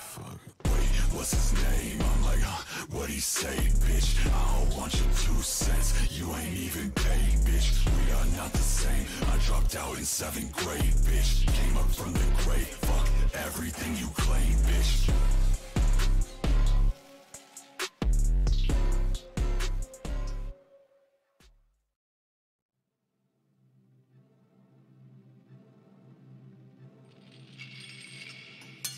Cross my heart and hope to die. I can't fucking sleep at night. Blew up for the 1,000th time. Guess I'm always lucky, right? Pop some shit, then fall behind. I jump the gun and take what's mine. Looking like you've seen a ghost, moving like a poltergeist. Like, wait, what's his name? I'm like, what'd he say, bitch? I don't want your 2 cents. You ain't even paid, bitch. We are not the same. I dropped out in 7th grade, bitch. Came up from the grave. Fuck everything you claim, bitch. You've never seen a trap or a bando. Only time you put a strap is when you wear And we are back. Sorry, I had to use the restroom real quickly, guys.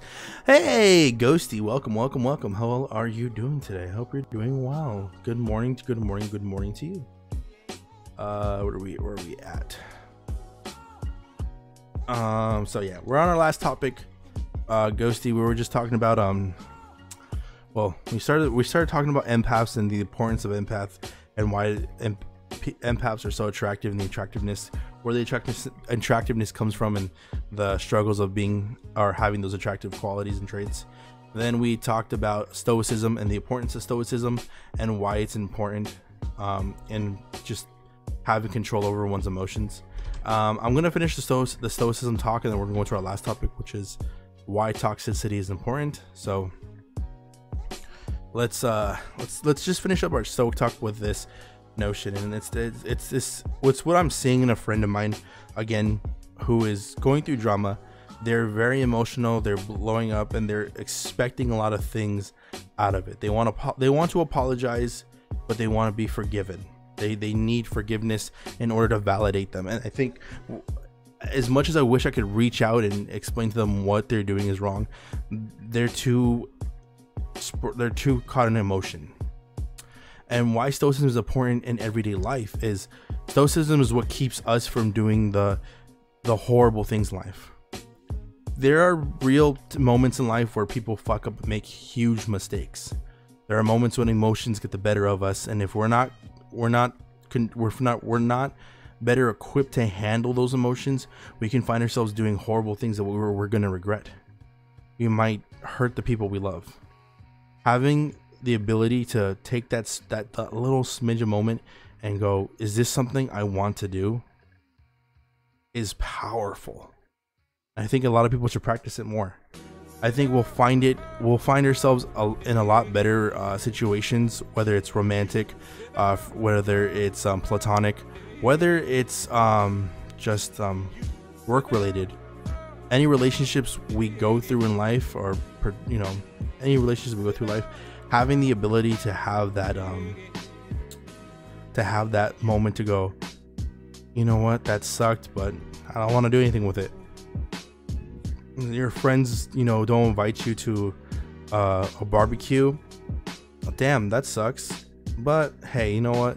Maybe they'll probably invite me to the next one. Or you know what? it's okay. I think I don't. Did I really want to go? Like you really have to allow yourself to be in that indifferent nature of like, it doesn't bother me, or not that it doesn't bother you, but acknowledge, yeah, that sucks, but in reality, that really shouldn't bother me. Or, you guys, do you guys get what I'm trying to say? You guys get where I'm trying to go with it. Stoicism is important because you easily could just go on social media, side blast your friends saying, damn, I wish I had good friends, or hey, like I thought I had a good crew, but I guess not. When in doubt, they probably honestly forgot about you, or maybe something like it can really make a simple situation in which, you know, you throw it out of context. Now you're exploding it all over places, and you're gonna say things you can't take back. That is the beauty of stoicism. You don't have to ever say things that, you know, that emotion got the better of you on.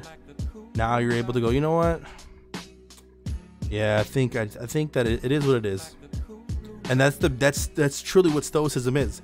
It is what it is. It is life. That's what life is. That's what life is. I think that's why I always say that so much. It is what it is. And a lot of people go, oh, that's the idea of people who don't give a fuck. Not giving a fuck is really what stoicism is. It's not, but it's not in the negative connotation where like, damn, everything sucks, whatever, I guess. It's the idea of like, everything is going, there's a lot of things I can't control. That's okay. I don't need to control it. I just need to control what I can control, which is how I respond to those things. And that is the true power of stoicism. That's why it's important. That is the true importance of it, and in life and all your relationships. Because we easily can. I mean, hell, I've fallen victim to my emotions a couple times.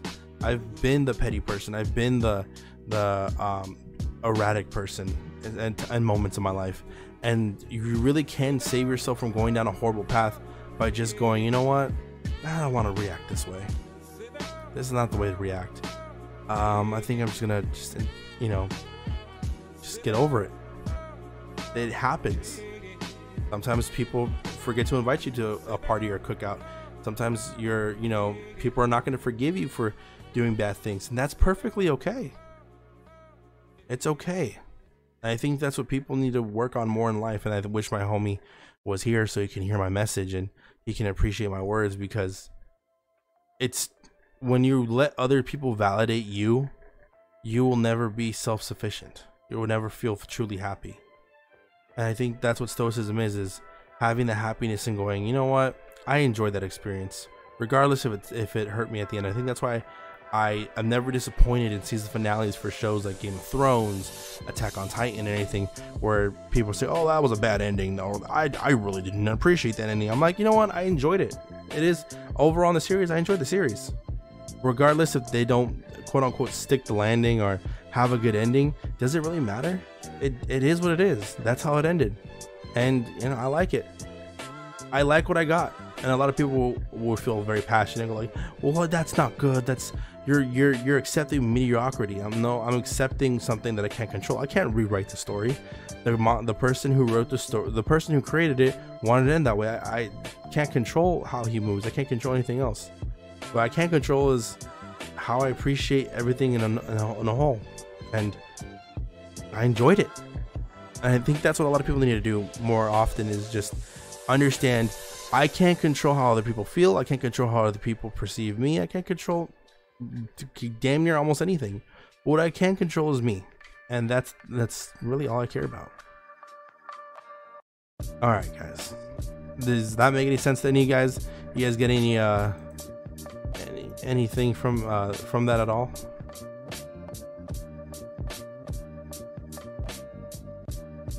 All right.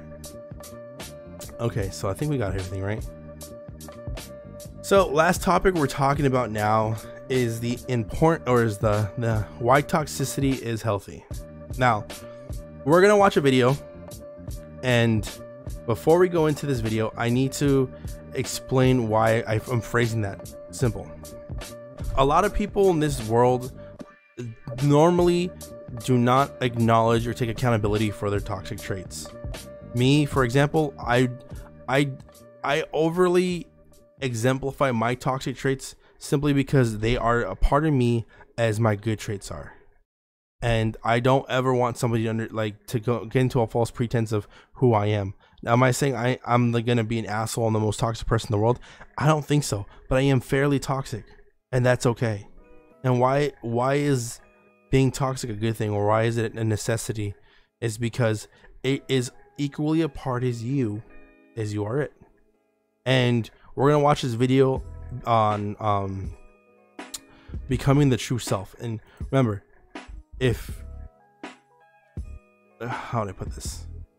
If acknowledge, like, back to the Jedi analogy, and for Stoicism, by not acknowledging my darkness in me and making it a boogeyman, I'm in fact giving it more power over me. And by giving it more power over me, I'm giving it more control over me. So, allow us to go to this video, Becoming the True Self, the psychology of Carl Jung. In many cases, we are merely following a built-in navigation system that exceeds our knowledge and understanding. We perceive but the display screen atop an entire complex software run on an even more complex hardware. If we do not attempt to familiarize ourselves with this navigation system, how it works, where it's trying to go, and how to override it when it sends us the wrong direction, we risk aimlessly traveling the world, ending up somewhere uninteresting at best and disastrous at worst. 20th century Swiss psychiatrist Carl Jung is perhaps one of the greatest and most capable minds that has ever attempted to do this, to explore itself from the inside and conceptualize a complete understanding of this sort of internal navigation system from the top down. Interesting.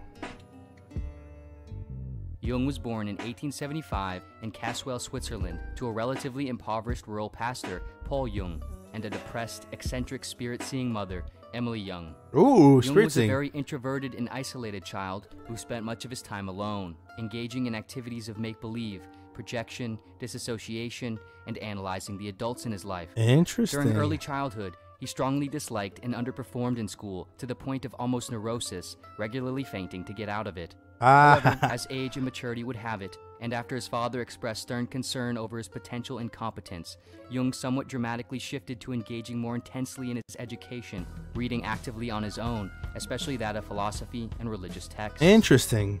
Following secondary school, after determining that he did not want to follow the family's path of a religious vocation, Jung would end up pursuing medicine at the University of Basel. After getting his completed medical degree from the University of Zurich in 1902, he would work at a psychiatric hospital under the prominent and well-connected psychiatrist Eugene Bleuler. Ooh. Several years later, he would leave the hospital and begin his own private practice. As Jung became more successful and well-known in his field, he would soon become acquainted with the extremely popular, groundbreaking, and controversial psychologist of the time, who still holds this title today, Sigmund Freud. Really? He worked with Sigmund Freud? For the first time in 1907, upon which they would talk for around 13 hours straight. This would quickly develop into a strong friendship and professional association. They traveled the world and lectured together, analyzed each other's dreams, and discussed various aspects of their psychological studies and theories. However, Freud, being of a much greater professional stature at the time, as well as being substantially older than Jung, created a dynamic in the friendship that was much more like a father-son or teacher-pupil relationship. Ooh, I like what they're happening. happening. This would unfortunately pose problems as Jung's career advanced and began to encroach on Freud's. The two would soon find themselves in disagreements over fundamental aspects of each other's theories. I bet they did. Ultimately, these disagreements, Jung's tendency toward a somewhat mystical consideration of the human mind, as opposed to Freud's more scientific, reductionist approach. So what I like about what about Jung versus Freud a lot in this, what we're getting from this context, is that Jung very much understands the spirituality of the psyche. Psyche being a Greek word that actually doesn't mean mind. It actually means soul, but it gets derived into mind simply because someone like Sigmund Freud relates the psyche to more of a mental thing rather than a spiritual thing. So it is cool to see that although these two are they have a father and son dynamic, an older generation imparting wisdom on the younger generation. The younger one has more of a spiritual take on the mind, while the other one has a more numeric, logical take. So that's actually pretty cool. Of their father-son relationship and Jung's desire for professional independence all caused the two to split their friendship off in 1913. Following and as a consequence of this breakup, from around 1913 to 1918, Jung experienced a sort of midlife psychological breakdown. Really? During this, he spent much of his time introspecting and writing about psychological experiments he conducted on himself, Yeesh. exploring into the recesses of his unconscious. Oh, he's going deep in there. This period of transition, independence, and psychological turbulence would ultimately concretize his views of the mind and his career as an independent theorist of psychology. Put simply, the primary objective of Jung's career was to understand the nature of the psyche and then develop theories and methods to aid in the integration of all its components so to create a singular, unified state of wholeness. In this context, the psyche here simply refers to the complete personality of the individual, including feelings, thoughts, and behaviors, the combination of the unconscious and conscious mind. Yes. The continuous striving toward integrating the psyche through a process of self-realization and becoming a maximized, authentic individual for Jung was the fundamental goal of life and psychological understanding. Man's task, he wrote, is to become conscious of the contents that press upward from the unconscious. As far as we can discern, the sole purpose of human existence is to kindle a light in the darkness of mere being. For Jung, there is a constant interplay between the unconscious and conscious realms of the psyche, which combine to create our complete personality. Most of this, however, develops and exists in the unconscious realm, beneath our immediate awareness and control. Thus, a significant portion of who we really are, what we really like and are capable of, and the reasons we do the things we do, persist within a realm we don't actively understand or have access to. And so, in order to come into a more authentic and complete state of being, the individual must attempt to make this portion of the psyche conscious by tapping into it and integrating it into the whole of their awareness. Oh, dang. Jung would call this process individuation. Ooh, I like In that order word. to better understand this, it is important to understand Jung's model of the psyche, which he divided, starting with the broader dimensions, into consciousness, personal unconsciousness, Interesting. and collective unconsciousness. Breaking each of these three realms down, consciousness is, as one would typically think of it, the realm of personal awareness, where one identifies explicitly and knowingly with themselves. At the core of this is another structure Jung identified, the ego.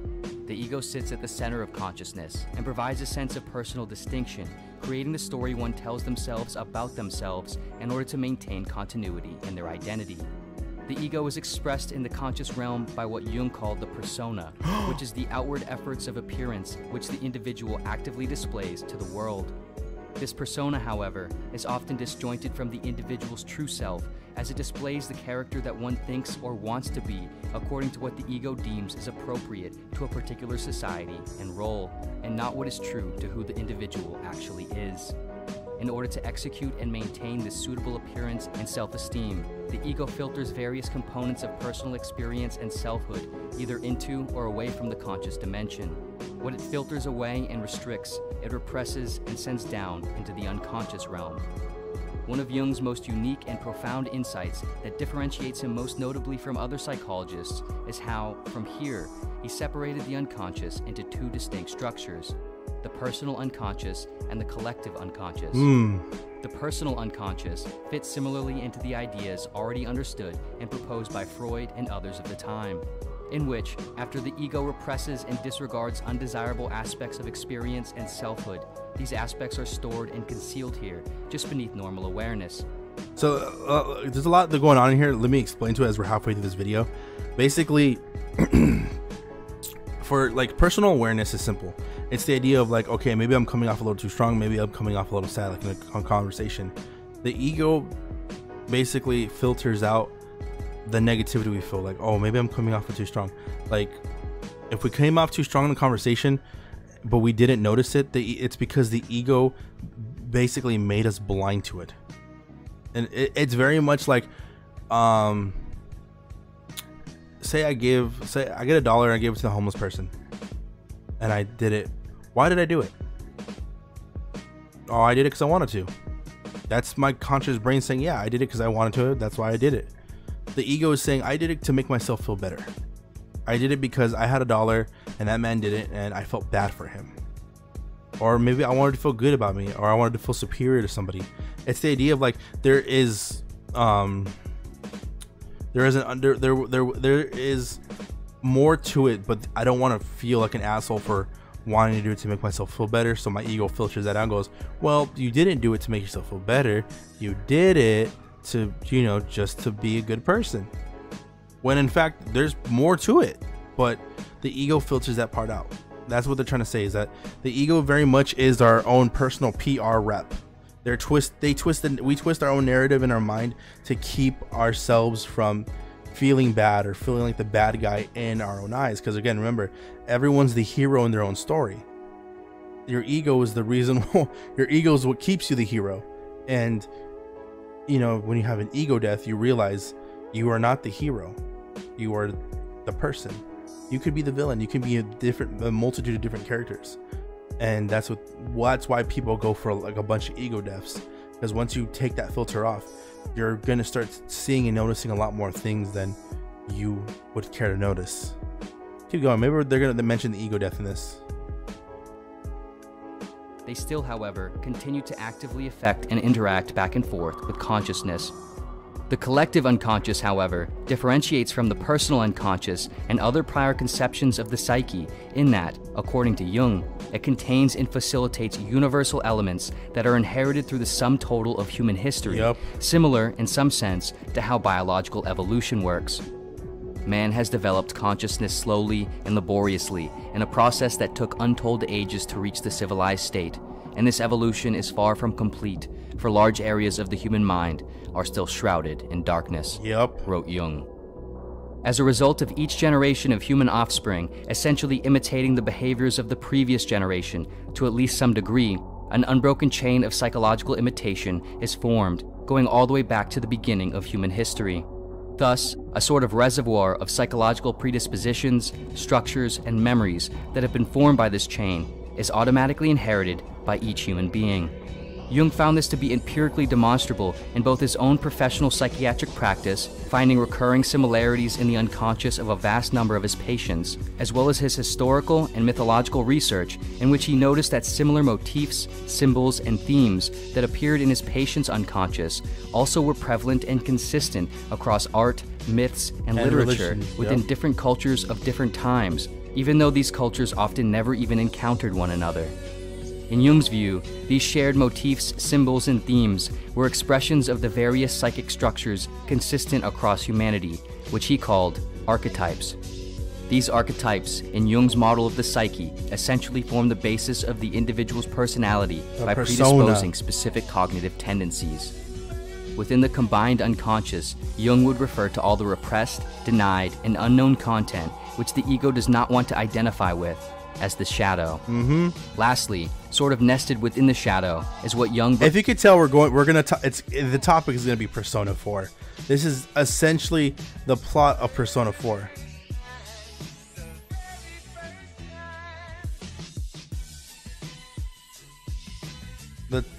Like ultimately your shadow self here, the darker nature of yourself, the what do you call it, the collective unconsciousness is your shadow. Remember, the ego is what keeps the your ego is the filter, and your shadow, like the ego is very much like the drip tray. It's taking all the grease, and the grease is falling at the bottom of the pan, it's absorbing through the cloth, it's going through the cloth. That is going into ultimately the collective unconsciousness, while the personal unconsciousness is that medium ground that, you know, oh, am I this, am I that? That's why once you take the ego death away, the shadow is the next thing to follow. These are very much intertwined with each other. Your ego is why you're afraid of your shadow, because you don't want to be the bad guy. You don't want to admit that there is the toxic qualities. This right here, the collective unconsciousness, is our unaware toxic qualities. Is the reason why when you're pissed at your girlfriend because she's going somewhere, you go, well, have fun, bye, and you don't really explain your emotions. You want to come off as an asshole. You might not be aware of it, but it's the reason why when you might manipulate, you might gaslight. For a lot of people who are unknowingly doing these things, this is really why. If you're aware and you're doing it, it's probably because you're using it as a tool. But when you're doing small things like minor manipulation and stuff like that, it is really much the shadow self peeking out. It's the the stuff that you don't want to admit is you're doing bad things. You really want to hurt the person that you love, or you want them to feel something, a little pain, because you yourself are feeling something bad, but you don't want to become the villain in your own eyes, so you justify it as, oh, it really is nothing, I'm just, just existing.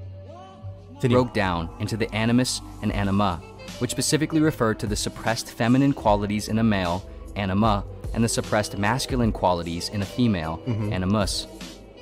According to Jung, all the aforementioned structures of the psyche work together in active circulation to ultimately form what lies at the center, the self, the combined authentic totality of the unconscious and conscious. The self is who the individual actually is, what they actually desire, what they actually like, what they are actually capable of, and so on. Simply put, getting the ego and a high degree of the persona as close to this as possible is the goal of individuation and ultimately a fulfilled life. Whether it's through methods like therapy, introspection, personal development toward authenticity, or some combination, ultimately, for Jung, it is the task of the individual to determine and strive toward this. In all cases, this sort of self-realization requires an effort of radical self-acceptance, and radical self-acceptance requires an effort of radical self-honesty. In order to actively move deeper into the psyche, each opportunity one takes to examine a personal feeling, thought, or action, they must attempt to do so by accepting the complete and often undesirable potentiality of what it truly indicates about themselves. Yeah, dude, that they are not always who they think or hope they are. Each of these capitalized opportunities, personal or professional, is like a small step down the stairwell into the unconscious. As one goes further down, however, as they confront these deeper and darker elements of their being hidden in the basement, they must, in Jungian terms, work to integrate their shadow, the breadth of their potential faults and wickedness, as opposed to rushing back up the stairs in denial. One shadow does not disappear by looking away from it. In the same way one cannot literally evade the light-casted shadow of their body by outrunning it, there is no move or evasive tactic that separates the individual from their psychological shadow. The danger, rather, is in the attempt to do so, the ignorance and denial of it. Good does not become better by being exaggerated, but worse, and a small evil becomes a big one through being Oh, that was a good one, guys. Good does not become better by being exaggerated, but worse, and a small evil becomes a big one through disregard and repressed. That is literally what happened to the Jedi in Star Wars Episode 1. They thought by being these political warriors, by being these peacekeepers, and not acknowledging the Sith or the dark side of the Force being ever a thing. In fact, it became bigger. They made darkness in the Om Jedi Council. God, who said this? Regarded and repressed.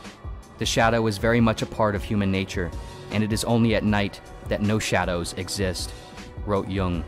Oh, Jung wrote this. Carl Jung wrote. Oh, Jung, okay.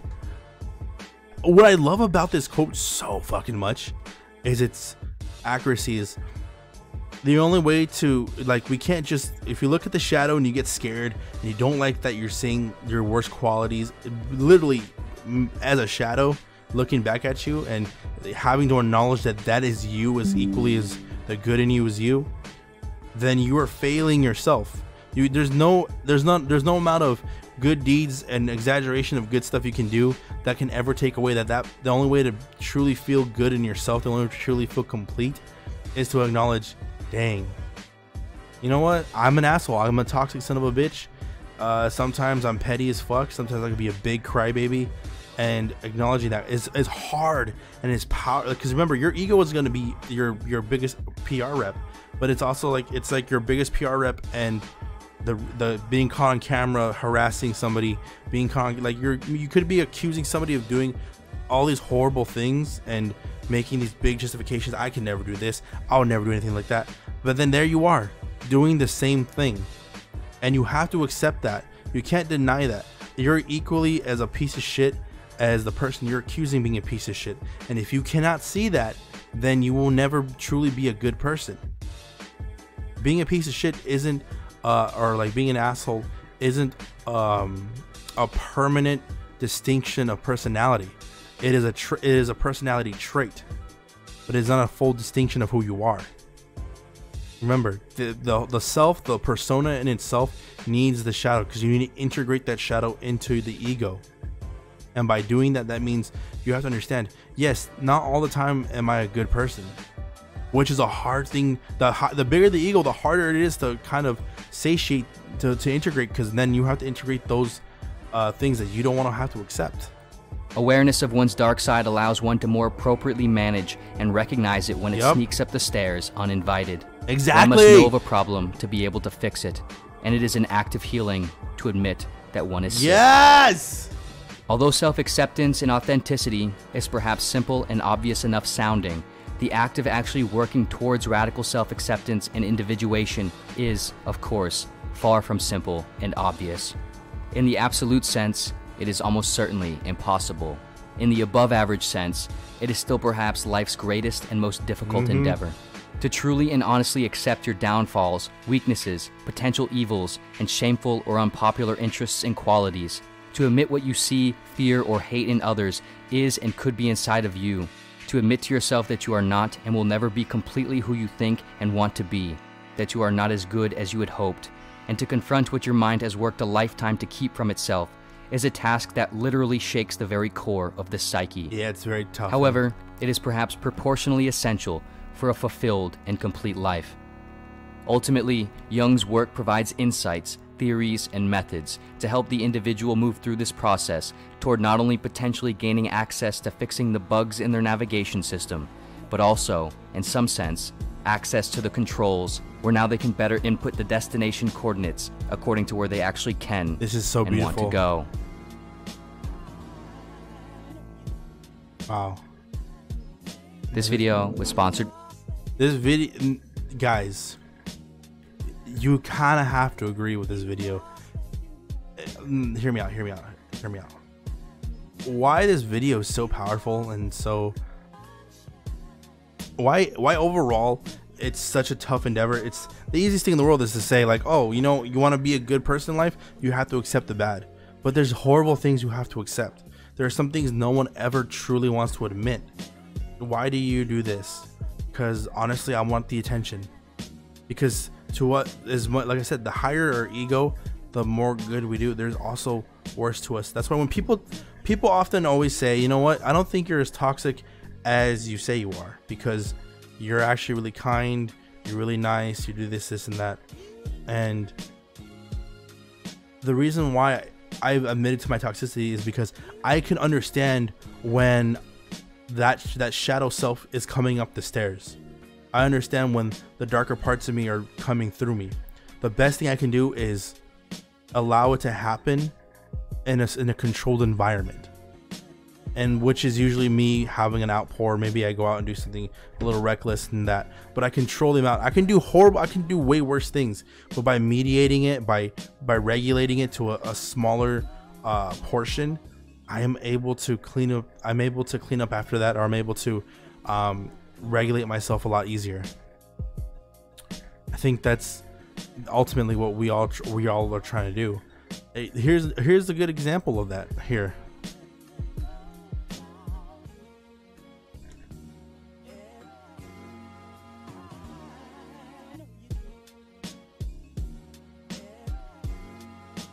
Here, I want to watch this real quick. You're going to keep deluding me. Here, watch this part. We'll watch the first one. We're gonna watch the first one because I think this was this is a very powerful one to watch. Yosuke's shadow self. I love this part here. Damn it, not again.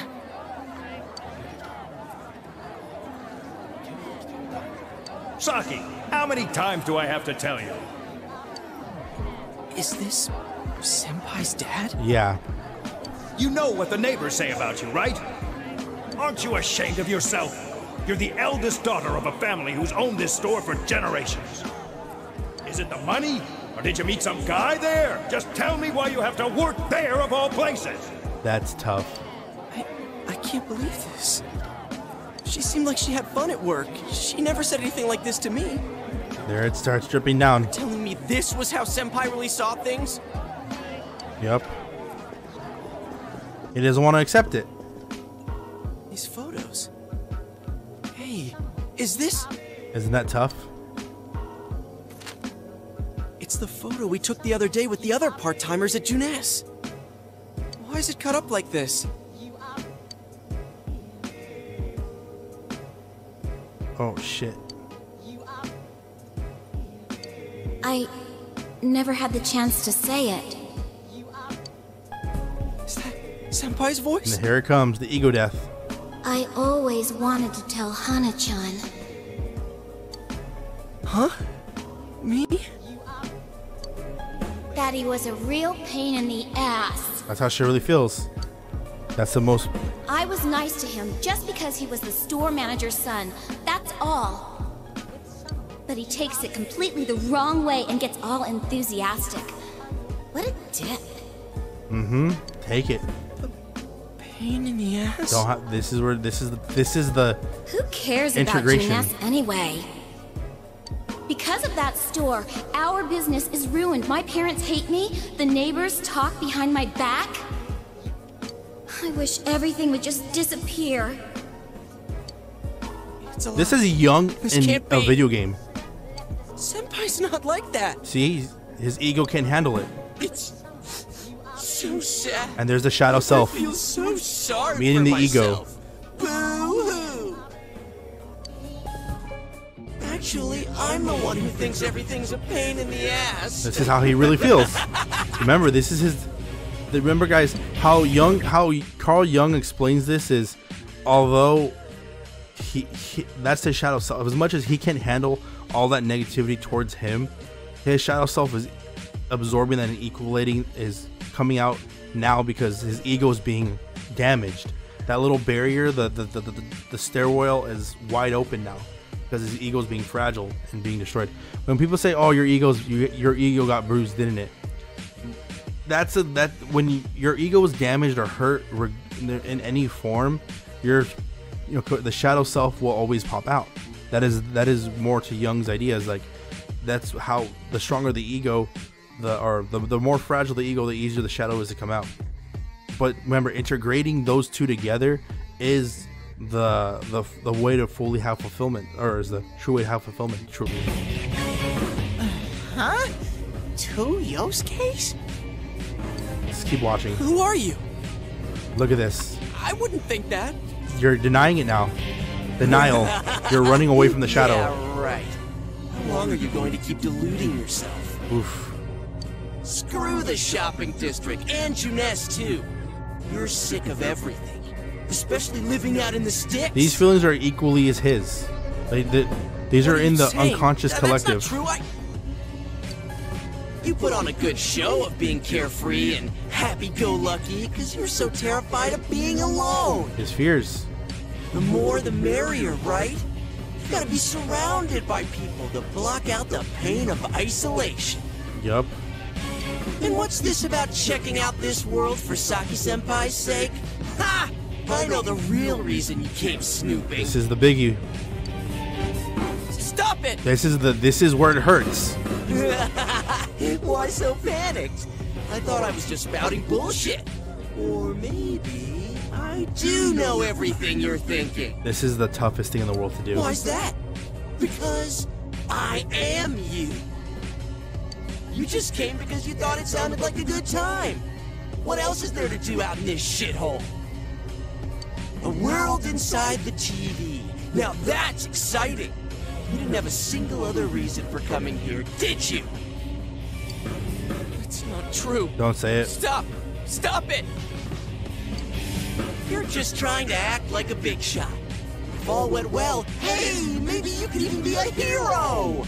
That's a tough... These are... And that senpai you were so sweet on, her death was the perfect excuse. That's not true! Don't. What are you? Who are you? You have to understand how already told you. hard all that is to hear. I'm you. Because that is Your literally shadow. how they There's feel. That's literally how he I don't feels. know about you. Screw that! I don't know you! Oh, don't. You can't be me, you son of a bitch! Thus. That's exactly what the shadow wants. That's right! Say it again! You're not me! Don't say it. You're nothing like me! Yeah, that's right. I am me now.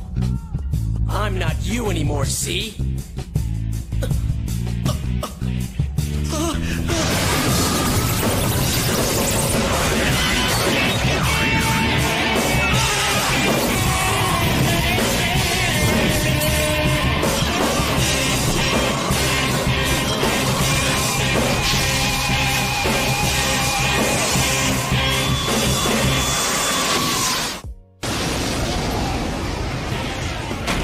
I think his form was called Jiraiya, if I recall. Let's skip the boss battle, because it's the after effects that are the best part. Happened.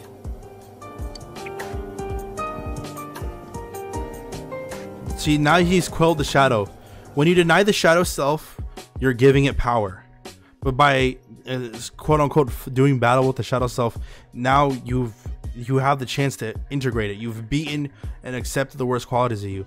Now you have to do the hardest thing in the world. Acknowledge the worst qualities you have. You're not me. Don't say it again. That thing came from you, Yosuke. God, I love the song. You have to admit it, or it'll go berserk again. It's so hard, isn't it?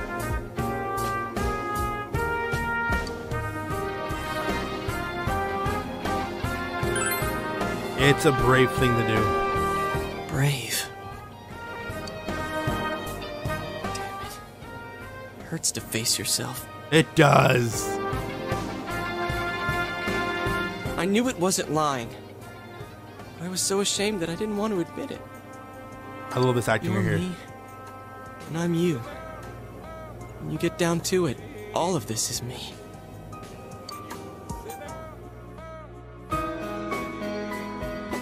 And that is really the power of Young in just in video game form. That's really what he was kind of promoting when he said there's a mystical element to the understanding of the understanding of psyche. It's very much like, for example, it's very tough to admit that. Look, it was when I was. I'm gonna get very personal with you guys for a second.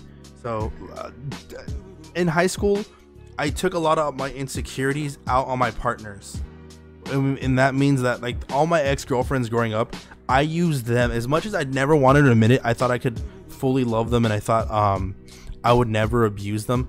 I was always abusing them because I was using their validation for myself. I was using their romantic interest in me as validation for me looking good, and I used people that way.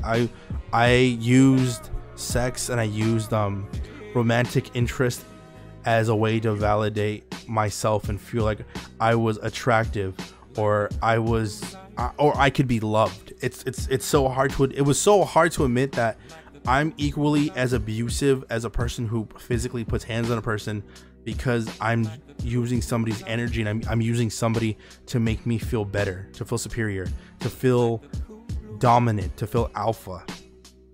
The same way people who abuse women, Harold Broswell.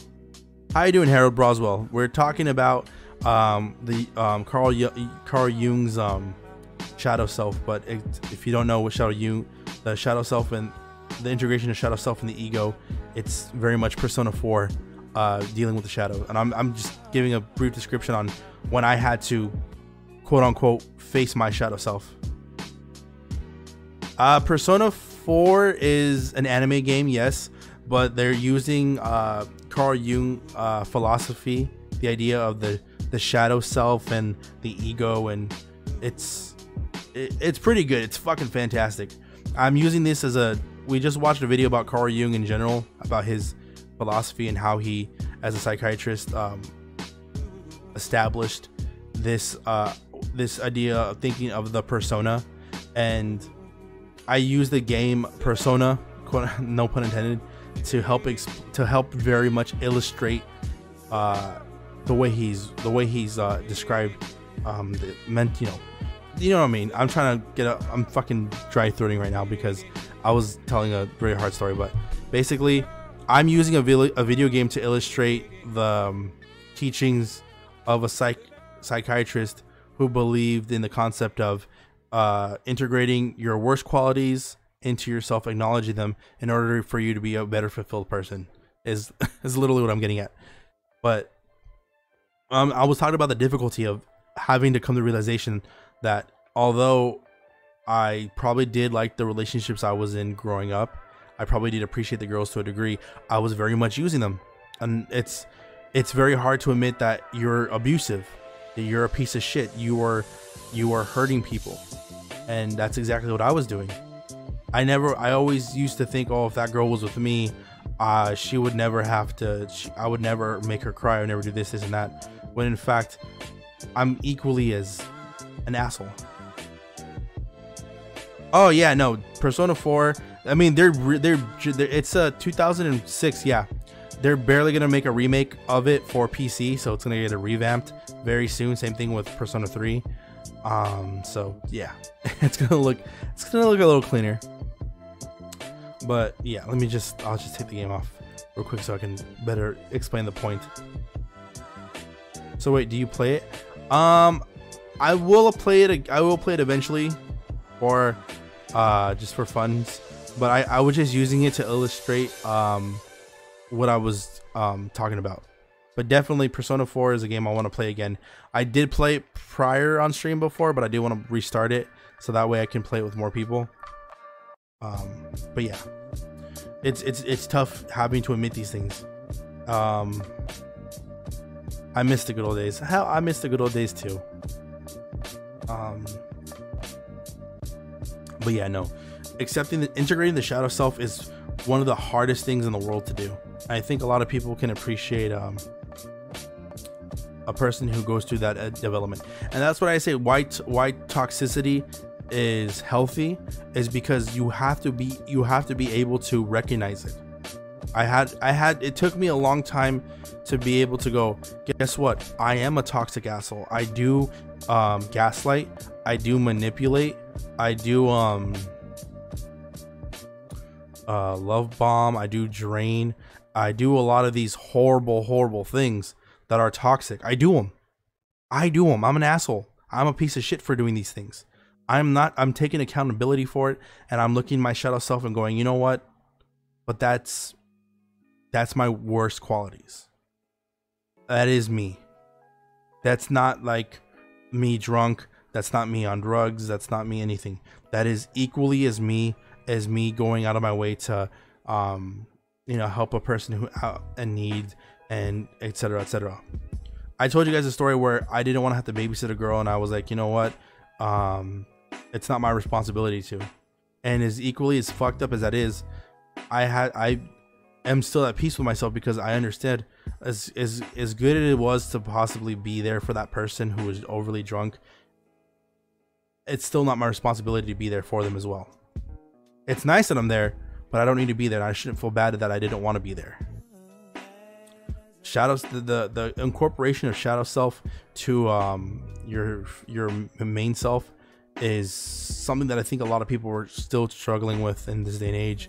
And even when you've done integration, now you have to mediate for as long as it takes when your shadow self comes up, when you do these horrible things, because you can't stop them from ever coming out. You're never ever gonna not be toxic when you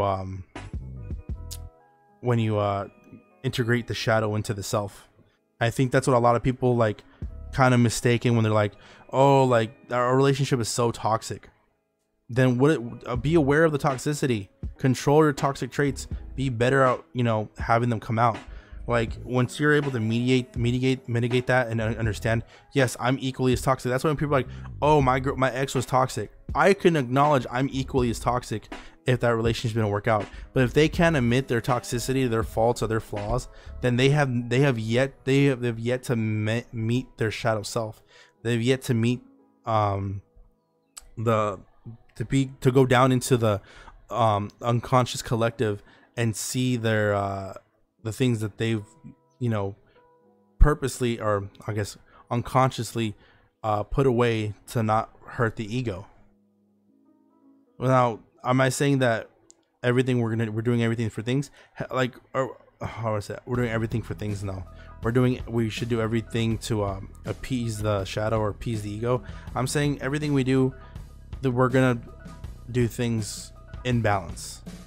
And sometimes we might come off more toxic than we wanted to, and sometimes we might you know, be truly aware of the, you know, why we want to do something. And that's the beauty of it. That's the beauty of your overall persona, is like that your worst and your best are extremes of each other, but the middle ground is where you truly lie. Like, that is the overall personality of you. You need it. You need it. Yeah, I think that's a good point right there. I think we talked about oh, let me get that hydrate. I think now we could, you know, switch into some games now. Fearless Friday was good. I want to end. I still got like I gotta stream until like around 1 o'clock.